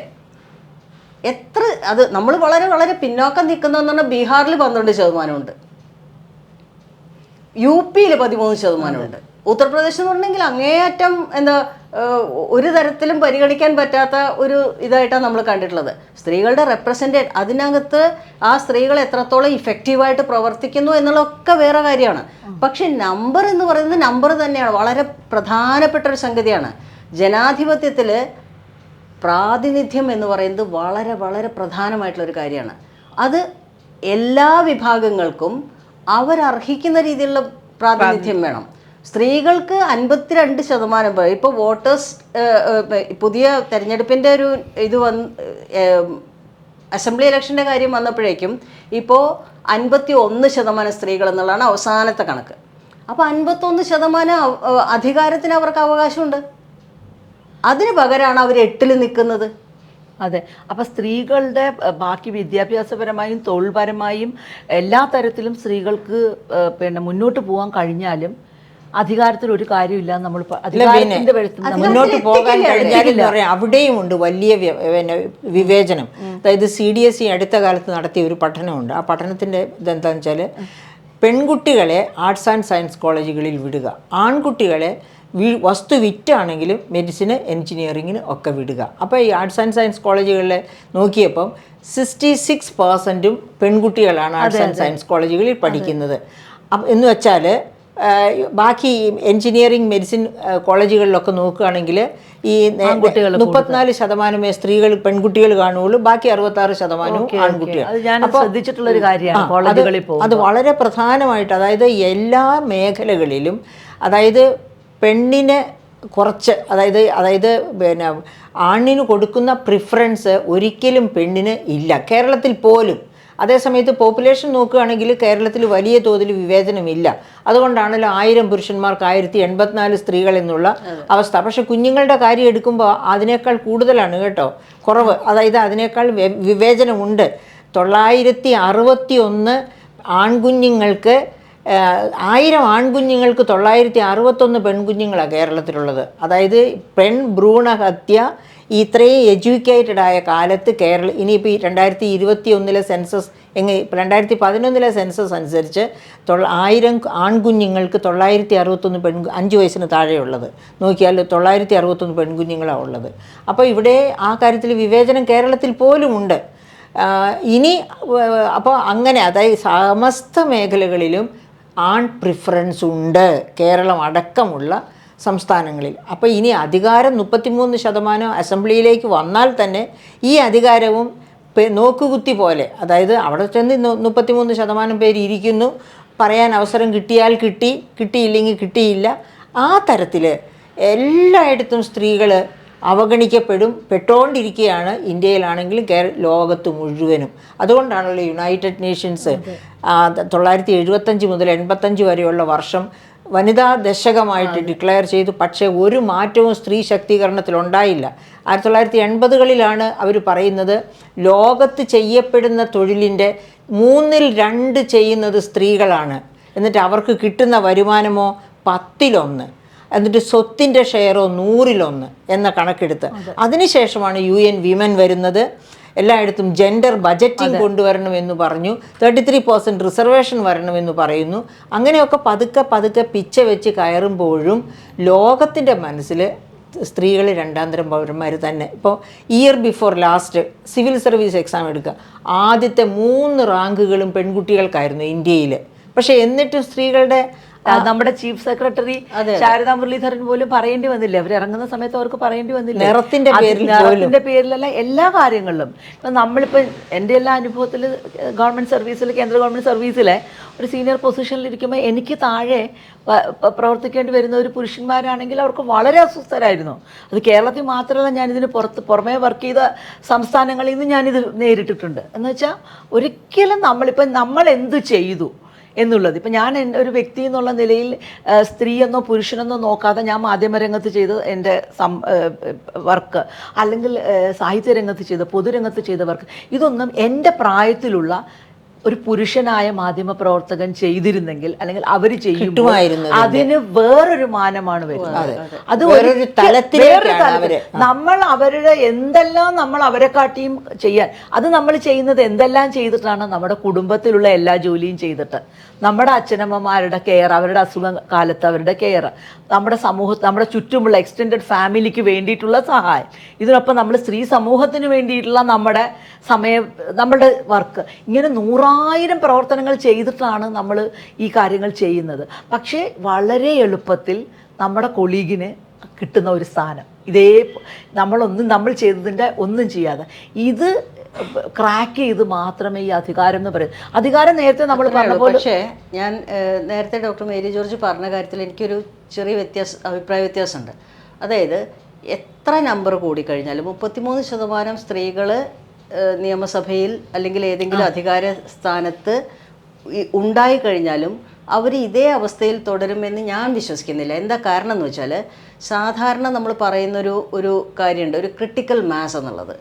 ആ ക്രിട്ടിക്കൽ മാസ് വർക്ക് ചെയ്യും എന്നുള്ളതാണ് ഞാൻ പ്രതീക്ഷിക്കുന്നത്. അത് മാത്രമല്ല, അതിനകത്ത് എനിക്ക് ഒരു അഭിപ്രായ വ്യത്യാസമുള്ളത്, നമ്മുടെയൊക്കെ തന്നെ ചുറ്റും കാണുന്ന അനുഭവത്തിൽ കുറേ മാറ്റം വരാൻ പറ്റും. ഇപ്പം നമ്മുടെ സമൂഹവും നമ്മുടെ രാജ്യവും എങ്ങനെയാണ് പോകുന്നത്, ഒരു പുരുഷ ചിന്തയിലാണ്. അതെ, ഇതിനകത്ത് നമ്മുടെ ചിന്തയില്ല, സ്ത്രീയുടെ ചിന്തയില്ല. നമ്മൾ വീട്ടിലുണ്ടാക്കി നമ്മുടെ ജനറേഷൻസ് ആയിട്ട് നമ്മൾ ഈ എന്താ പറയുന്നത്, ഒരു വീട് മാനേജ് ചെയ്ത് അല്ലെങ്കിൽ കുടുംബം മാനേജ് ചെയ്ത് നമ്മൾ ഉണ്ടാക്കി എടുത്ത ഒരു ഇതുണ്ടല്ലോ, അത് ഈ പൊളിറ്റിക്സിലില്ല. ഇതൊരു പുരുഷ കാഴ്ചയാണ്. ഈ രാഷ്ട്രീയം വരുന്നത്, ഈ അധികാരം എന്ന് പറയുന്നത് മുഴുവൻ പുരുഷ സങ്കല്പങ്ങൾ അല്ലെങ്കിൽ പുരുഷ ചിന്തകളിൽ നിന്നാണ്. ഇതുകൊണ്ടാണ് എനിക്ക് തോന്നുന്നത് ഇത്രയും വ്യത്യാസം വരുന്നത്. അപ്പോൾ അധികാരത്തെക്കുറിച്ച്, രാഷ്ട്രീയത്തെക്കുറിച്ച് എല്ലാം സംസാരിക്കുമ്പോൾ നമ്മൾ കാണുന്നുണ്ട് ഈ വിഷയം സംസാരിക്കുന്ന താല്പര്യമേ ഇല്ല. എൻ്റെ ഒരു അഭിപ്രായം കൂടെ പറയട്ടെ, ഇത് രാഷ്ട്രീയത്തിലെ കാര്യമാണ്. നേരത്തെ രമ പറഞ്ഞതിനോട് ഞാൻ പൂർണ്ണമായിട്ട് യോജിക്കുകയാണ്. ഇപ്പോൾ റെഗുലർ ലൈഫിൽ, അതായത് കുടുംബത്തിലെ ജീവിതത്തിൽ ആൺകുട്ടികളും പെൺകുട്ടികളും വളർന്നു വരുന്നത്, അവർ വിവാഹിതരായിട്ട് ഒന്നിച്ച് ജീവിക്കാൻ തുടങ്ങുമ്പോൾ ഒക്കെ ഒരു ഡിവിഷൻ ഓഫ് ലേബർ ഉണ്ട്. ഇപ്പോൾ ഉണ്ട്. അങ്ങനെ വരുമ്പോൾ ഇൻ കോഴ്സ് ഓഫ് ടൈം ഈ പറഞ്ഞ ക്രിട്ടിക്കൽ മാസ്, ആ ക്രിട്ടിക്കൽ മാസിലേക്ക് എത്തുമ്പോഴേക്കും അതിലെത്തിക്കാൻ വേണ്ടി ഈ ഡിവിഷൻ ഓഫ് ലേബർ കുടുംബത്തിനകത്ത് ഇപ്പോഴത്തെ യങ്സ്റ്റേഴ്സ് അവരിതൊക്കെ കൺഫ്യൂഷനിൽ കൂടി അവർ പോകുന്നുണ്ടാവും, ജനറേഷൻ. അതെ, പക്ഷെ അത് കഴിയുമ്പോഴത്തേക്കും ഇത് ഒരു വശത്തോടെ ഈ ക്രിട്ടിക്കൽ മാസ് വരുന്നു, മറുവശത്തോടെ ഈ ഡിവിഷൻ ഓഫ് ലേബർ കുടുംബത്തിനകത്ത് വരുന്നു. അങ്ങനെ വരുമ്പോഴത്തേക്കും അത് പരസ്പരം അവർ പരസ്പരം അംഗീകരിക്കുന്നത് കൊണ്ടാണ് ഇത് ആഹാരം പാചകം ചെയ്യുമ്പോൾ പാത്രം കഴുകാനായിട്ട് ഒരാൾ നിൽക്കുന്നു, അതല്ലെങ്കിൽ കറിക്ക് അരിഞ്ഞു കൊടുക്കാനായിട്ട് നിൽക്കുന്നു, അല്ലെങ്കിൽ മറ്റ് സഹായങ്ങൾ ചെയ്യാനായിട്ട് നിൽക്കുന്നു. പക്ഷേ ഈ സഹായം എന്നുള്ള വാക്കുപോലും അത് തന്നെ, അത് വളരെ അധികമാണെന്നാണ് ഞാൻ തെറ്റായിട്ടുള്ള ഒരു പറയുന്നത്. പ്രയോഗമാണത്. എന്റെ തന്നെ ഉത്തരവാദിത്വമാണ് മ്യൂച്വൽ റെസ്പെക്റ്റോട് കൂടി കോഓപ്പറേറ്റ് ചെയ്ത് ചെയ്യേണ്ട ജോലിയാണ്. പണിയുണ്ട്. ആ പണി രണ്ടു പേർക്ക് ചെയ്യുന്നു, 3 പേരാണെങ്കിൽ 3 പേര് എപ്പോഴും ചെയ്യുന്നു. സ്ത്രീയിലുണ്ടാക്കുന്ന കുറ്റബോധമാണ് ഇത്. നമ്മുടെ സമൂഹം അതെ. സൃഷ്ടിച്ചെടുക്കുന്ന എന്റെ പണി, കുറ്റബോധം. അതിന് മറ്റേയാള്, അതെ. ഇത് രാഷ്ട്രീയ രംഗത്തും ഉണ്ട്. രാഷ്ട്രീയ രംഗത്ത് നമ്മുടെ പല സുഹൃത്തുക്കളായ രാഷ്ട്രീയക്കാരെ എനിക്കറിയാം. കാര്യം വെച്ചാൽ അവർക്ക് ഈ വീട്ടിലെ കാര്യം ചെയ്തില്ല എന്നുള്ള എപ്പോഴും ഒരു എല്ലാവരിലും ഉള്ളതാണ്. സമൂഹം മുഴുവൻ ഉണ്ടാക്കുന്നതാണ്. എന്ന് വെച്ചാൽ ഞാൻ വളരെ തമാശയോടുകൂടി തന്നെ എൻ്റെ ഒരു ഫ്രണ്ട് പറഞ്ഞൊരു കാര്യമുണ്ട്. അവളുടെ ഒരു റിലേറ്റീവ്, അവര് ഇന്ത്യയിലെ ഏറ്റവും നല്ല സയന്റിസ്റ്റിനുള്ള അവാർഡ് കിട്ടിയ സ്ത്രീയാണ്, അവളുടെ ഒരു അമ്മായി. അപ്പോൾ അവർ നാട്ടിൽ വരുമ്പോൾ ഏറ്റവും വലിയ അവളുടെ കല്യാണത്തിനും അങ്ങനെയുള്ള കൂടുതലും അവർ വരുന്നത് ചടങ്ങുകൾക്ക് ഏറ്റവും വലിയൊരു ലാഫിങ് സ്റ്റോക്കാണ് അവർ. കാര്യം എന്തെന്ന് വെച്ചാൽ ഇവർക്ക് അടുക്കളയിൽ കയറാനോ കഞ്ഞി വെക്കാനോ അറിയില്ല. അപ്പം ഇന്ത്യയിലെ ഏറ്റവും വലിയ ശാസ്ത്രജ്ഞയുടെ അവാർഡ് വാങ്ങിയ സ്ത്രീ അടുക്കള കാര്യത്തിൽ പ്രാപ്തയല്ലെങ്കിൽ അവളൊരു സ്ത്രീ അല്ല എന്ന് അവളുടെ കുടുംബം തീരുമാനിക്കും എന്ന് പറഞ്ഞു വെച്ചിട്ട് ഇവർ നമ്മൾ പറഞ്ഞ തമാശയില്ല. എല്ലായിടത്തും ഇതുണ്ട്, എല്ലായിടത്തും ഇതാണ്. ഇത് നമ്മുടെ കേരളത്തിലാണ് ജീവിക്കുന്നതെങ്കിൽ ഇത് നമ്മുടെ ഉള്ളിൽ കുറ്റബോധമായി മാറും. അതെ. അപ്പൊ ബീന, അവിടെ ഒരു കാര്യം കൂടെ, സ്ത്രീകളുടെ ഇന്നിങ്സ് ഏതു മേഖലയിലും കുറയാനുള്ള ഒരു പ്രധാനപ്പെട്ട കാരണവും ഈ ഹൗസ് ഹോൾഡ് അഫയേഴ്സ് ആണ്. അത് അംഗീകരിക്കാൻ പുരുഷൻ തയ്യാറാകാത്തത് കൊണ്ടാണ് സ്ത്രീയെ വില കുറച്ച് കാണുന്നത്. അതിന് മാറ്റം വരണം. കാരണം ഇപ്പം ഈ സയൻറ്റിസ്റ്റിൻ്റെ കാര്യം പറഞ്ഞല്ലോ, അവർ ഒരു സയൻറ്റിസ്റ്റായിട്ട് പ്രവർത്തിച്ചത് കൊണ്ടാണ് ഏറ്റവും നല്ല സയൻറ്റിസ്റ്റിൻ്റെ അവാർഡ് വാങ്ങാൻ പറ്റി. മറിച്ച് അവർ അടുക്കളയിലെ കാര്യങ്ങളൊക്കെ ചെയ്ത് കുറച്ച് നല്ലൊരു സയൻറ്റിസ്റ്റ് തന്നെയാണ്, പക്ഷേ അവരുടെ ആ ഇന്നിങ്സ് ഒരു അവാർഡ് വിന്നിങ് ഇന്നിങ്സ് ആയി മാറുകയില്ലായിരുന്നു. അത് ഇതുകൊണ്ടാണ് സംഭവിക്കുന്നത്. എങ്ങനെ ഇത് മാറും? അല്ല, ഇതിന് അധികാരത്തിൽ സ്ത്രീ എത്തുക എന്നുള്ളത് വളരെ പ്രധാനപ്പെട്ട കാര്യമാണ്. അത് തന്നെയാണ് തുല്യപ്രാധാന്യ പ്രസ്ഥാനം പറഞ്ഞുകൊണ്ടേയിരിക്കുന്നത്. ഡിസിഷൻ മേക്കിംഗിൽ സ്ത്രീകൾ അത് എവിടെയെന്നറിയോ, ഇത് നിയമസഭയിലും പാർലമെന്റിലെയും കാര്യം നമ്മളിപ്പോൾ പറയുന്നുണ്ട്. അതോടൊപ്പം തന്നെ അത്ര തന്നെ പ്രധാനപ്പെട്ടതാണ് രാഷ്ട്രീയ പാർട്ടികളിലെ സ്ത്രീകളുടെ പ്രാതിനിധ്യം. അതെല്ലാം ഇപ്പൊ കൊടുക്കുമ്പോഴേ ഒരു സെക്രട്ടറി സ്ഥാനം കൊടുത്തു, ഞങ്ങളുടെ ജില്ലാ സെക്രട്ടറി ആയി തെരഞ്ഞെടുത്തു എന്നൊക്കെ ഉള്ള ഒരു ഔദാര്യം പോലെയാണ്. അങ്ങനെയാണ് ഞങ്ങളൊരു സ്ത്രീയെ ജില്ലാ സെക്രട്ടറി ആയി തെരഞ്ഞെടുത്തു. അതെന്തോ നമുക്ക് മൊത്തം സ്ത്രീ സമൂഹത്തിന് തരുന്ന ഒരു ഔദാര്യം പോലെ പലരും സംസാരിക്കുന്നത് കേൾക്കാം. അല്ലെങ്കിൽ അർഹത കൊണ്ടല്ല, സൗജന്യമായിട്ട് ഞങ്ങൾ എല്ലാവരും കൂടെ ചേർന്ന് കൊടുക്കുന്നു. ഇതാണ് ശരിക്കും സംഭവിക്കുന്നത്. നമ്മൾക്ക് നമ്മുടെ പോലെ ഇങ്ങനെ ഈ രംഗത്തൊക്കെ പ്രവർത്തിച്ച് നമുക്കിത് പ്രാപ്തിയുണ്ട് എന്ന് തെളിയിച്ചിട്ടും ഇതെല്ലാം കേൾക്കുമ്പോൾ നമ്മൾ അനുഭവിക്കുന്ന ഒരു അസ്വസ്ഥത. പക്ഷെ ബീനയോ ഞാനോ രമയോ ആണെങ്കിൽ ഇതുപോലെയുള്ള അഭിപ്രായം പറയാൻ അവസരം കൊടുക്കില്ല അവർക്ക്. അങ്ങനെ ആരെക്കുറിച്ചും പറയുമോ? എനിക്ക് സംശയമാണ്. അങ്ങനല്ല, അവര് പറയും. മാത്രമല്ല, പാർട്ടികൾക്കകത്ത് അവരെങ്ങനെയാണ് ഒതുക്കി നിർത്തുന്നത് നോക്കിയാൽ മതി. ഇപ്പം എല്ലാ പാർട്ടികളും അങ്ങനെ ഒതുങ്ങി പോകാതിരിക്കാൻ നിങ്ങളെ പോലുള്ള ഒരു വളരെ ശ്രദ്ധയോടുകൂടി കരുക്കൾ നീക്കണം. അല്ല, അത് ശരിയാ. ഒതുക്കാൻ ശ്രമിക്കുമ്പോൾ രാഷ്ട്രീയ പാർട്ടികളിൽ പ്രവർത്തിക്കുന്നവരല്ല, അവരതിനകത്ത് അനുഭവിക്കുന്ന ഒരു എല്ലാ പാർട്ടികളിലും സ്ത്രീകള് ഇത് അനുഭവിക്കുന്നുണ്ട്. അവർക്കതിൽ അസംതൃപ്തി ഉണ്ട്, എതിർപ്പുണ്ട്. പക്ഷേ അവർക്ക് പുറത്തു വരാൻ പറ്റില്ല, പുറത്തു പറയാൻ പറ്റില്ല. അവർക്ക് ഞങ്ങൾ ഇപ്പം മുമ്പ് മീനാക്ഷി തമ്പാനൊക്കെയാണ് അത് ചെയ്തിട്ടുള്ളത്. അതായത് പാർട്ടിക്ക് അകത്തും പറയും പുറത്തും പറയും. അതൊരു വലിയ ധൈര്യമായിരുന്നു. അതൊന്നും ഇപ്പൊ കാണാനേ ഇല്ല. അത് എളുപ്പമല്ല. എനിക്ക് വളരെ നമുക്കൊരു എക്സാമ്പിൾ ഉണ്ട്, നല്ലൊരു എക്സാമ്പിൾ. നമ്മുടെ കഴിഞ്ഞ പ്രാവശ്യത്തെ ആരോഗ്യമന്ത്രിയായിരുന്ന ശൈലജ ടീച്ചർ ജയിച്ച് വന്നപ്പോൾ നമ്മളൊക്കെ ജയിപ്പിച്ചു വന്നിരുന്നെങ്കിൽ മുഖ്യമന്ത്രിയായിട്ട് വരാമായിരുന്നു. അപ്പോൾ എന്താ സംഭവിച്ചത്? അവർക്ക് സീറ്റ് പോലും കൊടുത്തില്ല. അവർ ജയിച്ചു വന്നാൽ അങ്ങനെ കൊടുക്കേണ്ടി വരും. ഒരു ഡിമാൻഡ് കേരളത്തിൽ നിന്നുണ്ട്. അത് തന്നെ ഗൗരിയമ്മയുടെ കാര്യത്തിലും സംഭവിച്ചത്. ഗൗരിയമ്മ കേരളം ഇനിയും ഒരു വനിതാ മുഖ്യമന്ത്രി എന്നുള്ളത് ഒരു എന്നത്തേക്ക് ഇപ്പം തമിഴ്നാട്ടിലും പശ്ചിമ ബംഗാളിലും ഉത്തർപ്രദേശിലും ഒക്കെ നമുക്ക് കാണാൻ കഴിഞ്ഞു. പക്ഷെ നമ്മൾ മാർഗരറ്റ് താച്ചറേയും ഒക്കെ കണ്ടിട്ടുള്ള എത്ര മിടുക്കരായിട്ട് ഭരിച്ചവരാണ്. നമുക്ക് അവിടേക്ക് എന്ന് എത്താൻ പറ്റുന്ന പോലും ചിന്തിക്കാൻ പറ്റും. ഞാൻ ആ കാര്യത്തിലേക്ക് വരുമായിരുന്നു നേരത്തെ. അതിനിടയ്ക്കാണ് നമ്മുടെ ചർച്ച ഒന്ന് മാറിപ്പോയത്. അതായത് ഞങ്ങൾ 2024 കാര്യം പറഞ്ഞല്ലോ. 2024 ഈ പെൺ മെമ്മോറിയൽ ഈ ഒപ്പുചുരുൾ നിവർത്തുന്ന പോലത്തെ ഒരു പരിപാടി നടത്തി സ്ത്രീകളുടെ അവകാശ പത്രിക ഈ 2 മുന്നണികൾക്കും കൊടുത്ത് അവരുമായിട്ട് പല ലെവലിലുള്ള ചർച്ചകൾ നടത്തി അവർ ഇഗ്നോർ ചെയ്തു. ഒന്നും അവർ അതിനകത്ത് യാതൊരു തരത്തിലുള്ള ഇത് റെലവൻ്റ് ആണെന്ന് പോലും അവർക്ക് ഒരു ചിന്ത വന്നില്ല എന്നുള്ളതാണ്. അത് കഴിഞ്ഞു ഈ നിയമസഭാ തെരഞ്ഞെടുപ്പിൽ ഞങ്ങൾ 5 ഡിമാൻഡുകൾ വെച്ചിട്ടുണ്ട്. അതിലൊന്നാമത്തെ ഡിമാൻഡ് എന്ന് പറയുന്നത് നേരത്തെ പറയുന്നത് തന്നെയാണ്, 1/3. അതേ കാരണം കൊണ്ട് തന്നെയാണ്. അതായത് അന്ന് അവരന്ന് നിർത്തിയതെന്ന് പറഞ്ഞാൽ 3 പേര് LDFും ഒരാളെ UDFും നിർത്തി ഈ 20 ലോക്സഭാ സീറ്റുകളിലേക്ക്.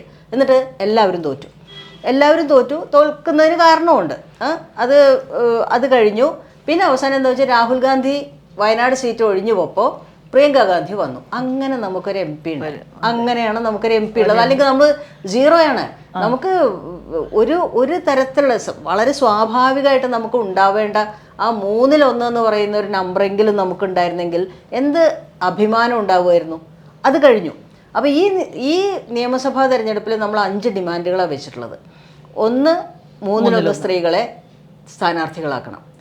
2, ട്രാൻസ്ജെൻഡർ വ്യക്തികളുടെ കാര്യം നമ്മൾ പറയാതിരിക്കാൻ പറ്റില്ല. വെച്ചാൽ ഇപ്പോൾ തൽക്കാലം അവരുടെ നമ്പർ എത്രയാണെന്ന് അറിയില്ല. അവർക്ക് ഒരുപാട് തരത്തിലുള്ള പ്രശ്നങ്ങളുണ്ട്.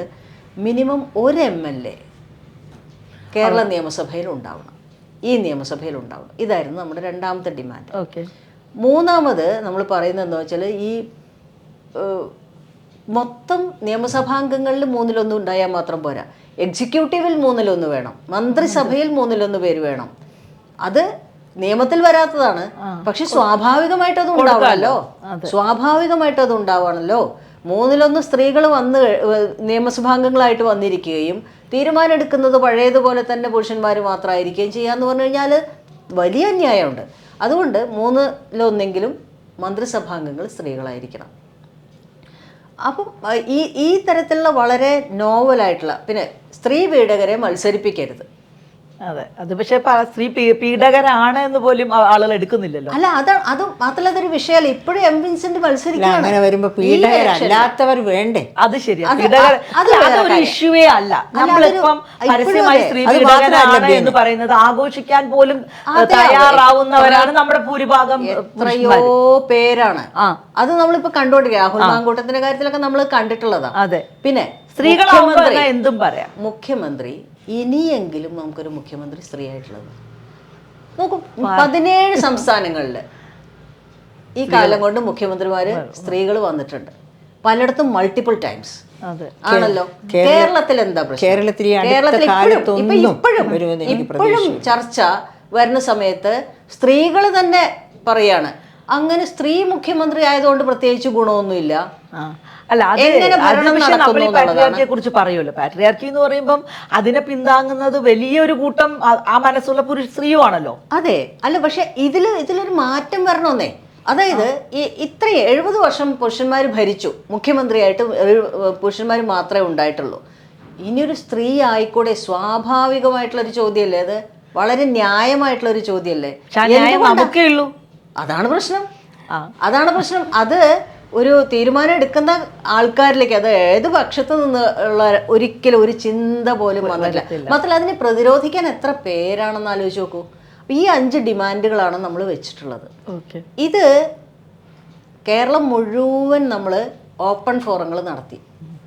ഈ വിഷയങ്ങൾ എല്ലാ രാഷ്ട്രീയ പാർട്ടിക്കാരെയും നമ്മൾ വിളിച്ചു. പലരും വന്നില്ല. നിങ്ങളോട് ഞങ്ങൾക്ക് പൂർണ്ണമായിട്ടുള്ള യോജിപ്പാണ്, പക്ഷെ വരാൻ പറ്റില്ല. ഈ ഡിസ്കഷന് വേണ്ടിയിട്ടും ഞാൻ പലരെയും സമീപിക്കുകയുണ്ടായി. നമ്മുടെയൊക്കെ വളരെ അടുത്ത സുഹൃത്തുക്കളാണ് പല ഇതിലുള്ള. ആർക്കും വരാൻ പറ്റില്ല, അവർക്ക് സംസാരിക്കാൻ പറ്റില്ല. ഞാൻ ഈ സമയത്ത് ഈ കണക്കുകൾ അവസാനത്തെ ഡിമാൻഡ് ഉണ്ടല്ലോ, ഒരു മുഖ്യമന്ത്രി എന്ന് പറയുന്നത്, അത് ഇലക്ഷന് സ്ത്രീകളുടെ പട്ടിക തയ്യാറാക്കുന്നതിന് മുൻപ് തന്നെ അതിന് കഴിവുള്ള സ്ത്രീകൾ ഓരോ പാർട്ടിയിലും കാണും, പക്ഷെ അത്തരക്കാർക്ക് സീറ്റ് കൊടുക്കില്ല. അതാണ് പ്രശ്നം. അവരെ വെളിപ്പെടാൻ സമ്മതിക്കില്ല. അതിപ്പോ നമുക്ക് ഈ ഇലക്ഷനിൽ വളരെ ക്ലിയർ ആണ് അതെന്താ സംഭവിക്കാൻ പോകുന്നുള്ളതൊക്കെ. അപ്പം എന്തായാലും അതെ, ഇതെങ്ങനെ ഒഴിവാക്കാം എന്നുള്ളതിൽ വലിയ ഗവേഷണവും വലിയ ശ്രമങ്ങളും നടക്കുന്നുണ്ട്. ഞങ്ങൾ ഈ ഓപ്പൺ ഫോറങ്ങളിലൂടെ കേരളത്തിൽ മുഴുവൻ ഒരുപാട് സ്ഥലങ്ങളിൽ ഈ വിഷയത്തിൽ എല്ലാവരെയും വിളിച്ചു, എല്ലാ രാഷ്ട്രീയക്കാരെയും വിളിച്ചു, അല്ലാത്തവരെയും വിളിച്ചു. വരില്ല. വന്നു കഴിഞ്ഞിട്ടുണ്ടെങ്കിൽ അവർക്ക് പറയേണ്ടി വരും. വന്നവരെല്ലാവരും വളരെ അപൂർവമാണെങ്കിൽ പോലും CPM-ൽ നിന്നും CPI-ൽ നിന്നും കോൺഗ്രസിൽ നിന്നും ഒക്കെ NCP പല പാർട്ടികളിൽ നിന്നുള്ള പ്രതിനിധികളൊക്കെ വന്നിട്ടുണ്ടായിരുന്നു. നല്ല ഡിസ്ട്രിക്ട് ലെവലിലൊക്കെ ജില്ലാതലത്തിലൊക്കെ പ്രവർത്തിക്കുന്ന നല്ല അല്ലെങ്കിൽ സംസ്ഥാന തലത്തിൽ വരെ പ്രവർത്തിക്കുന്ന ആൾക്കാരൊക്കെ വന്നിട്ടുണ്ടായിരുന്നു. അവർക്ക് ഈ കണക്കുകൾ കേട്ടപ്പോഴുണ്ടല്ലോ അവർ ഞെട്ടി. ശരിക്കും പറഞ്ഞാൽ ഇത്ര മോശമാണോ നമ്മളെന്നാണ്, ഇതാണോ നമ്മുടെ അവസ്ഥ എന്നുള്ളതാണ്. അതായത് ഛത്തീസ്ഗഡിൽ 21%, നമ്മൾ 8%.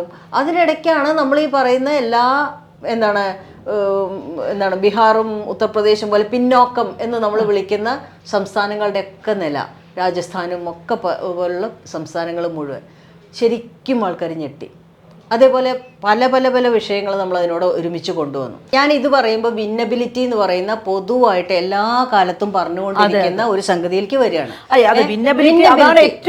ഇല്ലില്ല, വിന്നബിലിറ്റി ഇവർ പറയുന്നത് വെറും നുണയാണ്.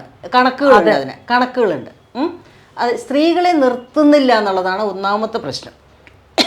പൊതുവേ ഉള്ളൊരു കണക്ക് ഇപ്പം നേരത്തെ പറഞ്ഞ് 10%. 10% സ്ത്രീകളും 90% പുരുഷന്മാരും മത്സരിക്കുന്നു. എന്നിട്ട് സ്ത്രീകൾ ജയിക്കില്ല എന്ന് പറയുന്നു. ഭിന്നബിലിറ്റിയുടെ കണക്ക് കുറച്ച് കാര്യങ്ങൾ ഞാൻ പറയാം.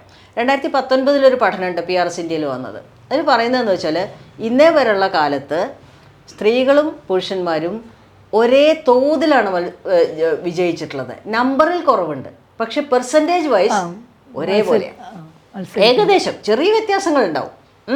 കേരളത്തിലത്തെ കണക്ക് 1957 ആദ്യത്തെ നിയമസഭയിലേക്ക് മത്സരിച്ചത് 9 സ്ത്രീകളായിരുന്നു.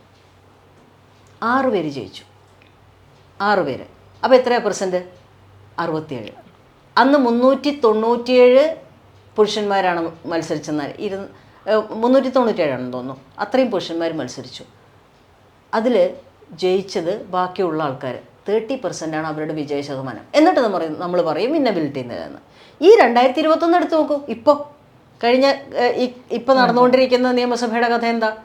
LDF-ൽ 12 സ്ത്രീകൾ CPM-ൽ നിന്ന് മത്സരിച്ചു, 9 പേര് ജയിച്ചു.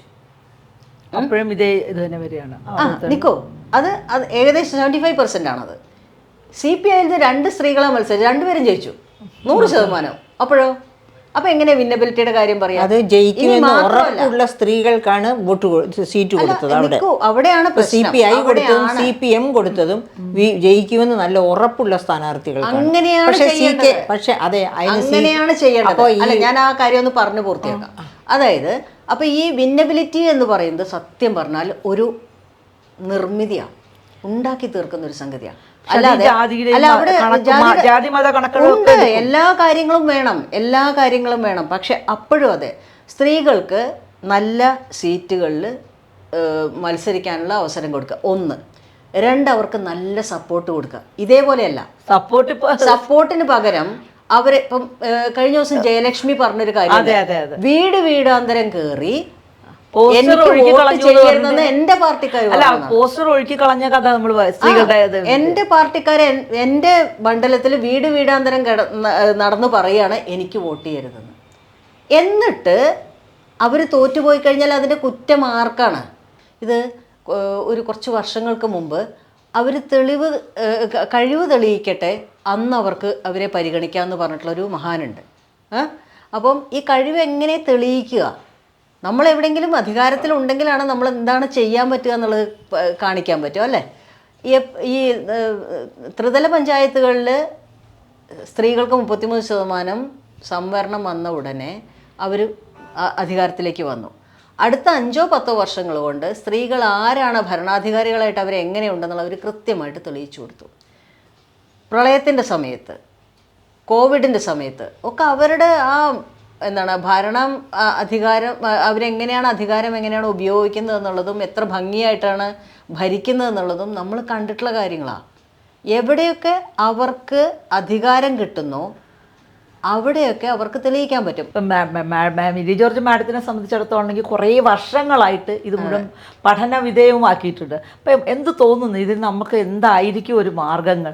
അതായത് ഈ വിന്നബിലിറ്റി നേടിയെടുക്കുക എന്ന് പറയുന്നത് അനുസ്യൂതമായ ബുദ്ധിമുട്ടിൽ, അതായത് പ്രയത്നത്തിലൂടെ മാത്രം ചെയ്യാൻ പറ്റുന്ന, അതായത് ഒരു സ്ത്രീക്ക് മാത്രം ചെയ്യാൻ പറ്റുന്നതാണോ അതോ സ്ത്രീക്ക് മാത്രം ചെയ്യാൻ പറ്റുന്നതാണോ എന്ന് ചോദിച്ചാൽ അല്ലെന്ന് വേണം പറയാനായിട്ട്. കാരണം പുരുഷന്മാർ നിൽക്കുമ്പോൾ അവർ ഇപ്പോൾ ഒരു പാവപ്പെട്ട അതായത് നമുക്കറിയാം ഈ കഴിഞ്ഞ രണ്ടാമത്തെ LDF ഗവൺമെൻറ് വന്നത് എങ്ങനെയാണെന്ന്. കിറ്റും കമ്മ്യൂണിറ്റി കിച്ചണും അതായിരുന്നല്ലോ കോവിഡ് കാലത്ത്. എവിടുന്നാണ് ഈ കിറ്റും കമ്മ്യൂണിറ്റി കിച്ചണും വന്നത്? UPA ഗവൺമെൻറ്റാണ് 2013 ഫുഡ് സെക്യൂരിറ്റി ആക്ട് പാസ്സാക്കുന്നത്. ആ ആക്റ്റിൽ പറയുന്നത് എന്താണെന്നറിയാമോ? അതായത് ഒരു പ്രതിസന്ധി ഘട്ടം, കോവിഡ് ഒരു പ്രതിസന്ധി ഘട്ടമായിരുന്നു, ഉണ്ടായാൽ 68 താഴെ തട്ടിൽ നിന്നുള്ള 68% ജനങ്ങൾക്ക് അരി, ഗോതമ്പ്, ആട്ട, 5 തരം പയറുവർഗ്ഗങ്ങൾ, എഡിബിൾ ഓയിൽ, പഞ്ചസാര, ഇത്രയും സാധനങ്ങൾ ഫ്രീ ആയിട്ട് കൊടുക്കണമെന്നാണ് പറഞ്ഞിരിക്കുന്നത്. അപ്പോൾ കോവിഡ് കാലത്ത് ഈ പറയപ്പെട്ട ഉൽപ്പന്നങ്ങളൊക്കെ കേന്ദ്രത്തിൽ നിന്ന് ഇഷ്ടം പോലെ കേരളത്തിലേക്ക് വന്നു. ആ വന്നതൊക്കെയാണ് കമ്മ്യൂണിറ്റി കിച്ചണാക്കി മാറ്റുന്നത്. അതിന് ഗവൺമെൻറ്റിൻ്റെ കയ്യിൽ നിന്ന് പൈസയൊന്നും ചിലവായില്ല. കമ്മ്യൂണിറ്റി കിച്ചൺ ആക്കി മാറ്റിയതാരാ? കുടുംബശ്രീ സംരംഭങ്ങൾ. അങ്ങനെ അത് കമ്മ്യൂണിറ്റി കിച്ചണാക്കി എല്ലാവരെയും ചേർത്ത് പിടിക്കുന്നു. ഇത് LDFൻ്റെ ചേർത്ത് പിടുത്തമാണ് എന്ന് പറഞ്ഞ് ചേർത്ത് പിടിച്ചു. അത് കഴിഞ്ഞ് ബാക്കി വന്ന അരിയും സാധനങ്ങളും ഒക്കെ കിറ്റാക്കി സഖാക്കൾ വീടാന്തരം കയറി നടന്നു കൊടുത്തു. നിങ്ങൾ ഓർക്കുന്നുണ്ടാകും, ഈ അടുത്ത നാൾ വരെ അതായത് റേഷൻ കടക്കാർ ഞങ്ങൾ കിറ്റാക്കി കൊടുത്തതിന് ഞങ്ങൾക്ക് കിട്ടാനുള്ള കോടിക്കണക്കിന് രൂപ ഇപ്പോഴും കുടിശ്ശിക കിടക്കുകയാണ്, സമരം ചെയ്യാൻ വരുന്നു എന്നും പറഞ്ഞ് സമരം എന്ന് പറഞ്ഞ് അവർ കൊടി കാണിക്കുമ്പോഴേക്കും കുറച്ച് കൊടുത്തിട്ട് അവരെ ശമിപ്പിക്കും. അങ്ങനെ ഇപ്പോഴും കൊടുത്ത് തീർത്തിട്ടില്ലാത്ത ഒരവസ്ഥ നിൽക്കുകയാണ്. അപ്പോൾ അതിൽ നിന്ന് എന്താ രണ്ടാം ഭരണം വന്നത്? ഭരണത്തിൻ്റെ മികവ് കൊണ്ടല്ല, ഈ കൊടുത്ത കിറ്റിൻ്റെയും കമ്മ്യൂണിറ്റി കിച്ചൻ്റെയും ഇതുണ്ട്. ഈ തരത്തിൽ പ്രയോജനപ്പെടുത്തി വരികയാണ് ചെയ്യുന്നത്. അപ്പോൾ അങ്ങനെ ജയിക്കാൻ പറ്റി ഇലക്ഷന്. ഒരു വനിതയെ ഒരു സ്ഥാനാർത്ഥിയാക്കുന്നു വെച്ചോളൂ. ഒരു പുരുഷനെ സ്ഥാനാർത്ഥിയാക്കുകയാണെങ്കിൽ ഏതെങ്കിലും തരത്തിലൊക്കെ പണം കൊടുക്കേണ്ടവരുണ്ടെങ്കിൽ അവർക്ക് പണം കൊടുത്തു, ഇല്ലെങ്കിൽ രാത്രിയും പകലും അവരെ സ്വാധീനിക്കത്തക്ക രീതിയിൽ ആൾക്കാർ കയറി ഇറങ്ങി സംസാരിച്ച് വേണ്ട രീതിയിൽ എല്ലാ തരത്തിലും കോൺഷ്യൻസൈസ് ചെയ്യും ഈ കാൻഡിഡേറ്റ്സിനെ. ഞങ്ങൾ വന്നാൽ പുരുഷന്മാരാണെങ്കിൽ. അതേ സമയത്ത് സ്ത്രീകളാണെങ്കിൽ അവർക്ക് വീട്ടിൽ നിന്ന് പോകുന്നതിന് തന്നെ ചില വിലങ്ങുകളൊക്കെ കാണും. പിന്നെ കൂടെ വരുന്നവരാരൊക്കെയാണ്? വളരെ കുറച്ച് പേരാണ്. പുരുഷന്മാർ മാത്രം ആകാൻ പാടില്ല. പിന്നെ അവർക്ക് എവിടെ നിന്നാണ് പൈസ വാങ്ങാൻ പറ്റി? ആർക്കെങ്കിലും കൊടുക്കണം, എന്തെങ്കിലും. ഇപ്പോൾ ഏതെങ്കിലും ചെല്ലുന്ന സമയത്ത് ഒരു വോട്ടർ പറയുകയാണ്, എനിക്ക് മരുന്ന് മേടിക്കാൻ നിവൃത്തിയില്ല മോളെ, എനിക്ക് ഇത്തിരി പൈസ ഒരു 100 രൂപ തരാമോ? 100 രൂപ കൊടുക്കാൻ അവരുടെ കൈ കാണില്ല. എന്നാൽ ആരോടെങ്കിലും മേടിച്ചു കൊടുത്തു കഴിഞ്ഞാൽ അവർക്ക് വേറൊരു കഥയുണ്ടാകും അവിടെ. അപ്പോൾ ആ തരത്തിൽ ഈ വിന്നബിലിറ്റി ഒരു വളരെ പ്രധാനപ്പെട്ട ആസ്പെക്റ്റാണ്.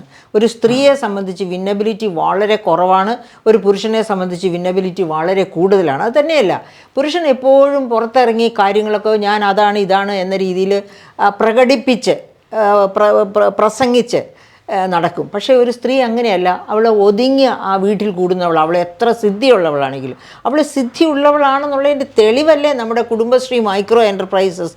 അതായത് 45 ലക്ഷത്തോളം പേരാണ് കുടുംബശ്രീക്കാരുള്ളത്. ആ കുടുംബശ്രീകളുടെ സംരംഭമോ, ആ സംരംഭങ്ങൾ ഇപ്പോൾ ആഗോള തലത്തിൽ അറിയപ്പെടുന്ന സംരംഭങ്ങളായി മാറിയിരിക്കുകയാണ്. അപ്പോൾ സ്ത്രീകൾ സിദ്ധിയുണ്ട്. നേരത്തെ രമ പറഞ്ഞതുപോലെ തന്നെ വിന്നബിലിറ്റിക്ക് വേണ്ടി അവരെ ട്രെയിൻ ചെയ്ത് നിങ്ങൾ വരണം, നിങ്ങൾ ജയിക്കണം എന്ന രീതിയിൽ എല്ലാവരും കൂടെ നിൽക്കണം. ഇപ്പോൾ CK ജാനുവിന് സീറ്റ് കൊടുത്തില്ലെന്ന് പറഞ്ഞു. CK ജാനുവിനെ നിർത്തിയിട്ട് പറയുക, ജാതിയോ മതമോ യാതൊന്നും നോക്കണ്ട, അവർ നമ്മുടെ കോൺഗ്രസ് കാൻഡിഡേറ്റാണ് അല്ലെങ്കിൽ നമ്മുടെ BJP കാൻഡിഡേറ്റാണ്, അവരെ ജയിപ്പിച്ചിരിക്കണം എന്ന് പാർട്ടി ഒരു മാൻഡേറ്റ് കൊടുത്താൽ തീർച്ചയായിട്ടും ഏത് പാർട്ടിയിലാണെങ്കിലും അവർക്ക് ജയിച്ചു വരാൻ പറ്റും. ജയിച്ചു വന്നു കഴിഞ്ഞാൽ അവർ എഫിഷ്യൻ്റ് ആകും.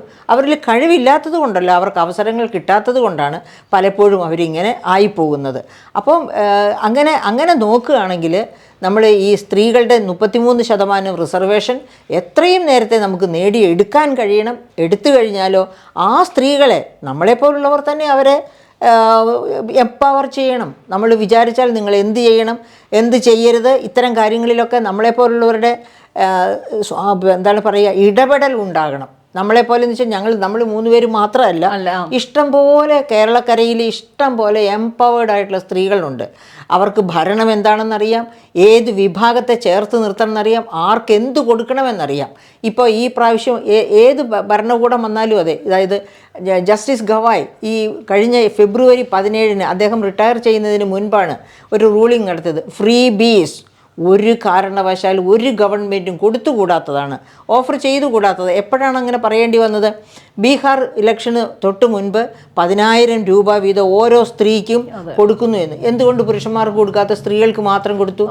സ്ത്രീകൾ ഇതിൽ വീഴും, ഈ ഓലപ്പാമ്പിൽ വീഴും എന്നറിയാം. കാരണം ബീഹാറിലെ ഒരു സാധാരണ സ്ത്രീ 10,000 രൂപ സ്വപ്നം കണ്ടിട്ട് പോലും ഉണ്ടാവില്ല. അപ്പോൾ അങ്ങനെയുള്ള സ്ത്രീക്ക് 10,000 രൂപ പോക്കറ്റിലിട്ട് കൊടുത്താൽ തീർച്ചയായിട്ടും വോട്ട് കിട്ടുമെന്നറിയാമായിരുന്നു. അപ്പോൾ അപ്പോഴാണ് ഒരാൾ കോടതിയിൽ പോയതും ജസ്റ്റിസ് ഗവായി പറഞ്ഞത് ഒരു ഗവൺമെൻറ്റും ഇങ്ങനെ ചെയ്തുകൂടാ എന്ന്. പക്ഷേ എല്ലാ ഗവൺമെൻറ്റ്സും ഇപ്പോൾ ഇവിടെ ലോക്കൽ സെൽഫ് ഗവൺമെൻറ് ജയിച്ചത് എങ്ങനെയെന്ന് നമുക്കറിയാം.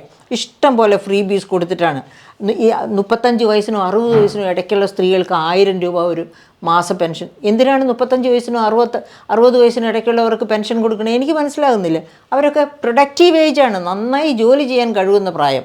ആ സമയത്ത് ഈ പെണ്ണുങ്ങളും ഇവിടുത്തെ ആ പ്രായത്തിലുള്ള ആണുങ്ങളും ചെയ്യേണ്ട ജോലിയാണ് 40 ലക്ഷത്തിലേറെ അന്യസംസ്ഥാന തൊഴിലാളികൾ വന്ന് ചെയ്യുന്നത്. Why don't we do it? ഏത് ക്വാളിഫിക്കേഷനും ഉണ്ടാകട്ടെ, തുമ്പ പിടിച്ച് കളയ്ക്കാനോ ഏത് ജോലി ചെയ്യാനും തയ്യാറാകണം ഒരു സമൂഹം. അങ്ങനെയുള്ള സമൂഹത്തിനെ വച്ചടി വെച്ച് മുകളിലോട്ട് കയറാൻ പറ്റുള്ളൂ.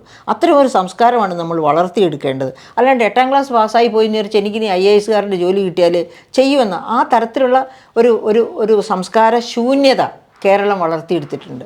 അതുമൊക്കെ ഈ വിന്നബിലിറ്റിയെ ബാധിക്കും. അതല്ലെന്നുണ്ടെങ്കിൽ ഇപ്പോൾ ഏത് കമ്മ്യൂണിറ്റിയിൽ പെട്ടതോ ഏത് SCയിലോ STയിലോ പെട്ടതോ ആണെങ്കിലും ഒരു കാൻഡിഡേറ്റ് വരട്ടെ, വന്നു കഴിഞ്ഞ് നമ്മുടെ അഭിപ്രായങ്ങളൊക്കെ അവരെങ്ങനെ ചെയ്യുന്നു എന്ന് കണ്ട് അങ്ങനെ ഒരു നോട്ടം, അതായത് അവരെ ഒന്ന് പഠിച്ച് അവരെ പഠിപ്പിച്ച് അവരെ പ്രാപ്തരാക്കുക, അങ്ങനെ നമ്മുടെ കാര്യം നേടുക, ആ ഒരു ചിന്ത, ആ രീതി രാഷ്ട്രീയക്കാർ ഫോസ്റ്റർ ചെയ്യണം. അല്ലെങ്കിൽ അത് ചെയ്യുന്നില്ല എന്നുള്ളത് കൊണ്ടാണ് CK ജാനു പാർട്ടി മാറി അതായത് CPM പിന്നെ BJP കോൺഗ്രസ് ഈ തരത്തിൽ മാറി നടക്കുകയാണ്. അപ്പോൾ അവരുടെ കമ്മ്യൂണിറ്റി ഒരു ചോദ്യം ചോദിച്ചോട്ടെ, നമ്മുടെ ഇതിൽ ഇപ്പോൾ ഒരു സ്ത്രീക്ക് പെട്ടെന്ന് നമുക്കൊരു രാഷ്ട്രീയത്തിൽ വന്ന് ഏത് പാർട്ടിയിലാണേലും അവൾക്കൊരു രാഷ്ട്രീയ ബോധ്യമുണ്ട്. അപ്പോൾ അവൾക്കൊരു രാഷ്ട്രീയത്തിൽ ചേർന്ന് സാധാരണ രീതിയിൽ പുരുഷന്മാർ പോകാനുള്ള സാഹചര്യം ഇവിടെ ഉണ്ടോ? ഇല്ല എന്നുള്ളതിൻ്റെ തെളിവല്ലേ പത്മജ വേണുഗോപാലിന് പറ്റിയിരിക്കുന്നത്. ഉടനെ ഗവർണറാക്കുമെന്ന് പറഞ്ഞുകൊണ്ടല്ലേ അവരെ BJPക്കാർ വിളിച്ചുകൊണ്ട് പോയത്. ഇതുവരെ ആയില്ലല്ലോ. എന്നിട്ട് ഇപ്പോൾ ഒരു അസംബ്ലി സീറ്റ് കൊടുത്തിരിക്കുക. ആ അസംബ്ലി സീറ്റിൽ അവർ ജയിച്ചു വരുമോ ഇല്ലയോ എന്ന് നമുക്ക് അറിഞ്ഞുകൂടാ. ജയിച്ചു വന്നില്ലെങ്കിൽ പിന്നെ BJPക്ക് അവരൊരു പ്രശ്നമേ അല്ല. പക്ഷേ അവർക്കൊരു മെമ്പറിനെ കിട്ടി, അത്രയേ ഉള്ളൂ. അങ്ങനെ തന്നെയാണ് പാർട്ടി വിളിക്കുന്നവർ ഓരോരുത്തരും അനുഭവിക്കാൻ പോകുന്നത്. പക്ഷേ ഇവിടെ അങ്ങനെ ഒരു ചെറിയ മാറ്റം വന്നിട്ടുണ്ട്. സന്ദീപ് വാര്യർക്ക് വളരെ നല്ലൊരു സീറ്റാണ്. സ്ത്രീകളുടെ കാര്യത്തിലാണ്. സ്ത്രീകളുടെ കാര്യത്തിൽ അങ്ങോട്ടും ഇങ്ങോട്ടും ഒക്കെ വിളിക്കുന്നവരുണ്ട്, ഇഷ്ടം പോലെ വിളിക്കുന്നവരുണ്ട്. ആ വിളിക്കുന്നവരൊക്കെ ആ പോക്കിൽ തന്നെ അവരുടെ തീർന്നു എന്ന് വിചാരിക്കുക. എന്നുവെച്ചാൽ പത്മജ വേണുഗോപാലിനോട് ഈ ചതി ചെയ്യാമെങ്കിൽ സാധാരണക്കാരോട് എങ്ങനെയായിരിക്കും അവർ ചതി ചെയ്യുക? അതാണ് വിചാരിക്കേണ്ട കാര്യം. ഏത് പാർട്ടിയും രമ, ഇപ്പം ശരിക്കും നമ്മളൊരു ചർച്ചയുടെ അവസാനത്തിലേക്ക് പോവുകയാണ്. ഇതിനെന്താണ് ഒരു പരിഹാരം? നമ്മളിങ്ങനെ എല്ലാ പ്രാവശ്യവും ഇരുന്ന് ചർച്ച ചെയ്തുകൊണ്ടിരുന്നിട്ട് കാര്യമുണ്ടോ? ഒരു ചെറിയ രീതിയിൽ നമുക്ക് എന്ത് ചെയ്യാൻ പറ്റും എന്നാണ് നിങ്ങളുടെ ഒരു വിചാരം? തുല്യപ്രാതിനിധ്യ പ്രസ്ഥാനത്തിൻ്റെ ഒരു കാഴ്ചപ്പാടിൽ എന്താണെന്നുള്ളത് ഞാൻ പറയാം. ഞാൻ നേരത്തെ പറഞ്ഞല്ലോ, 5 ഡിമാൻഡുകൾ വെച്ചിട്ടാണ് നമ്മൾ ഈ നിയമസഭാ തെരഞ്ഞെടുപ്പിൽ പാർട്ടികളോട് ആവശ്യപ്പെടുന്നത് എന്തുകൊണ്ടാണെന്ന് വെച്ചാൽ, മുന്നണികളോട് ആവശ്യപ്പെടുന്നത് എന്തുകൊണ്ടാണെന്ന് വെച്ചാൽ, ഇവിടെ മുന്നണികളായിട്ടാണ് ഭരണം നടക്കുന്നത്. പ്രതിപക്ഷത്തായാലും ഭരണപക്ഷത്തായാലും മുന്നണികളായിട്ടാണ് പ്രവർത്തിക്കുന്നത്. അതുകൊണ്ട് തന്നെ അവരോട് തന്നെയാണ് നമുക്ക് ആവശ്യപ്പെടാനുള്ളത്. അത് നമുക്ക് സാധ്യമായ എല്ലാ രീതിയിലും അവരുമായിട്ട് കമ്മ്യൂണിക്കേറ്റ് ചെയ്യുകയും അവരോട് കാര്യങ്ങൾ പിന്നെ രേഖാമൂലവും അല്ലാതെയും ആവശ്യപ്പെടുകയും ഒക്കെ ചെയ്തിട്ടുണ്ടായിരുന്നു. കോൺഗ്രസിൻ്റെ AICC ജനറൽ സെക്രട്ടറിയെ വരെ ഞങ്ങൾ കണ്ടിട്ടുണ്ട്. മറ്റു പാർട്ടികളുടെ ആണെങ്കിൽ സെക്രട്ടറിമാരെയൊക്കെ നമ്മൾ ബന്ധപ്പെട്ടിട്ടുണ്ട്. ഇത് അവർക്കറിയാത്തൊരു കാര്യമല്ല നമ്മൾ പറയുന്നത്. എല്ലാവരും ശരി, ന്യായം എന്ന് പറയുന്ന കാര്യങ്ങൾ മാത്രമാണ് എല്ലാവർക്കും അറിയാം. മാത്രമാണ് നമ്മൾ പറയുന്നത്, അല്ലാതെ അതിനേക്കാൾ കൂടുതലായിട്ട് യാതൊന്നുമില്ല. കോൺഗ്രസിന്റെ കാര്യത്തിലും സ്റ്റേറ്റസ് കോയാണ്. 9, 9, 9, 16-ൽ 9, 21-ൽ 9, ഇപ്പോഴും 9. മുസ്ലിം ലീഗിൻ്റെ കാര്യത്തിൽ ഒരു കാര്യമായ മാറ്റം വന്നു. മുസ്ലിം ലീഗിനകത്ത് കാര്യമായ സമരം നടന്നുകൊണ്ടാ അത്. ഓക്കെ. എന്തുകൊണ്ടാണ് പേരാമ്പ്രയിൽ ഇങ്ങനെ ഒരു കാൻഡിഡേറ്റ് വന്നതെന്ന് നോക്കിയാൽ മതി. അതേപോലെ തന്നെ പല പ്രത്യേകതകളും മുസ്ലിം ലീഗിന്റെ കാൻഡിഡേറ്റ് ലിസ്റ്റിലുണ്ട്.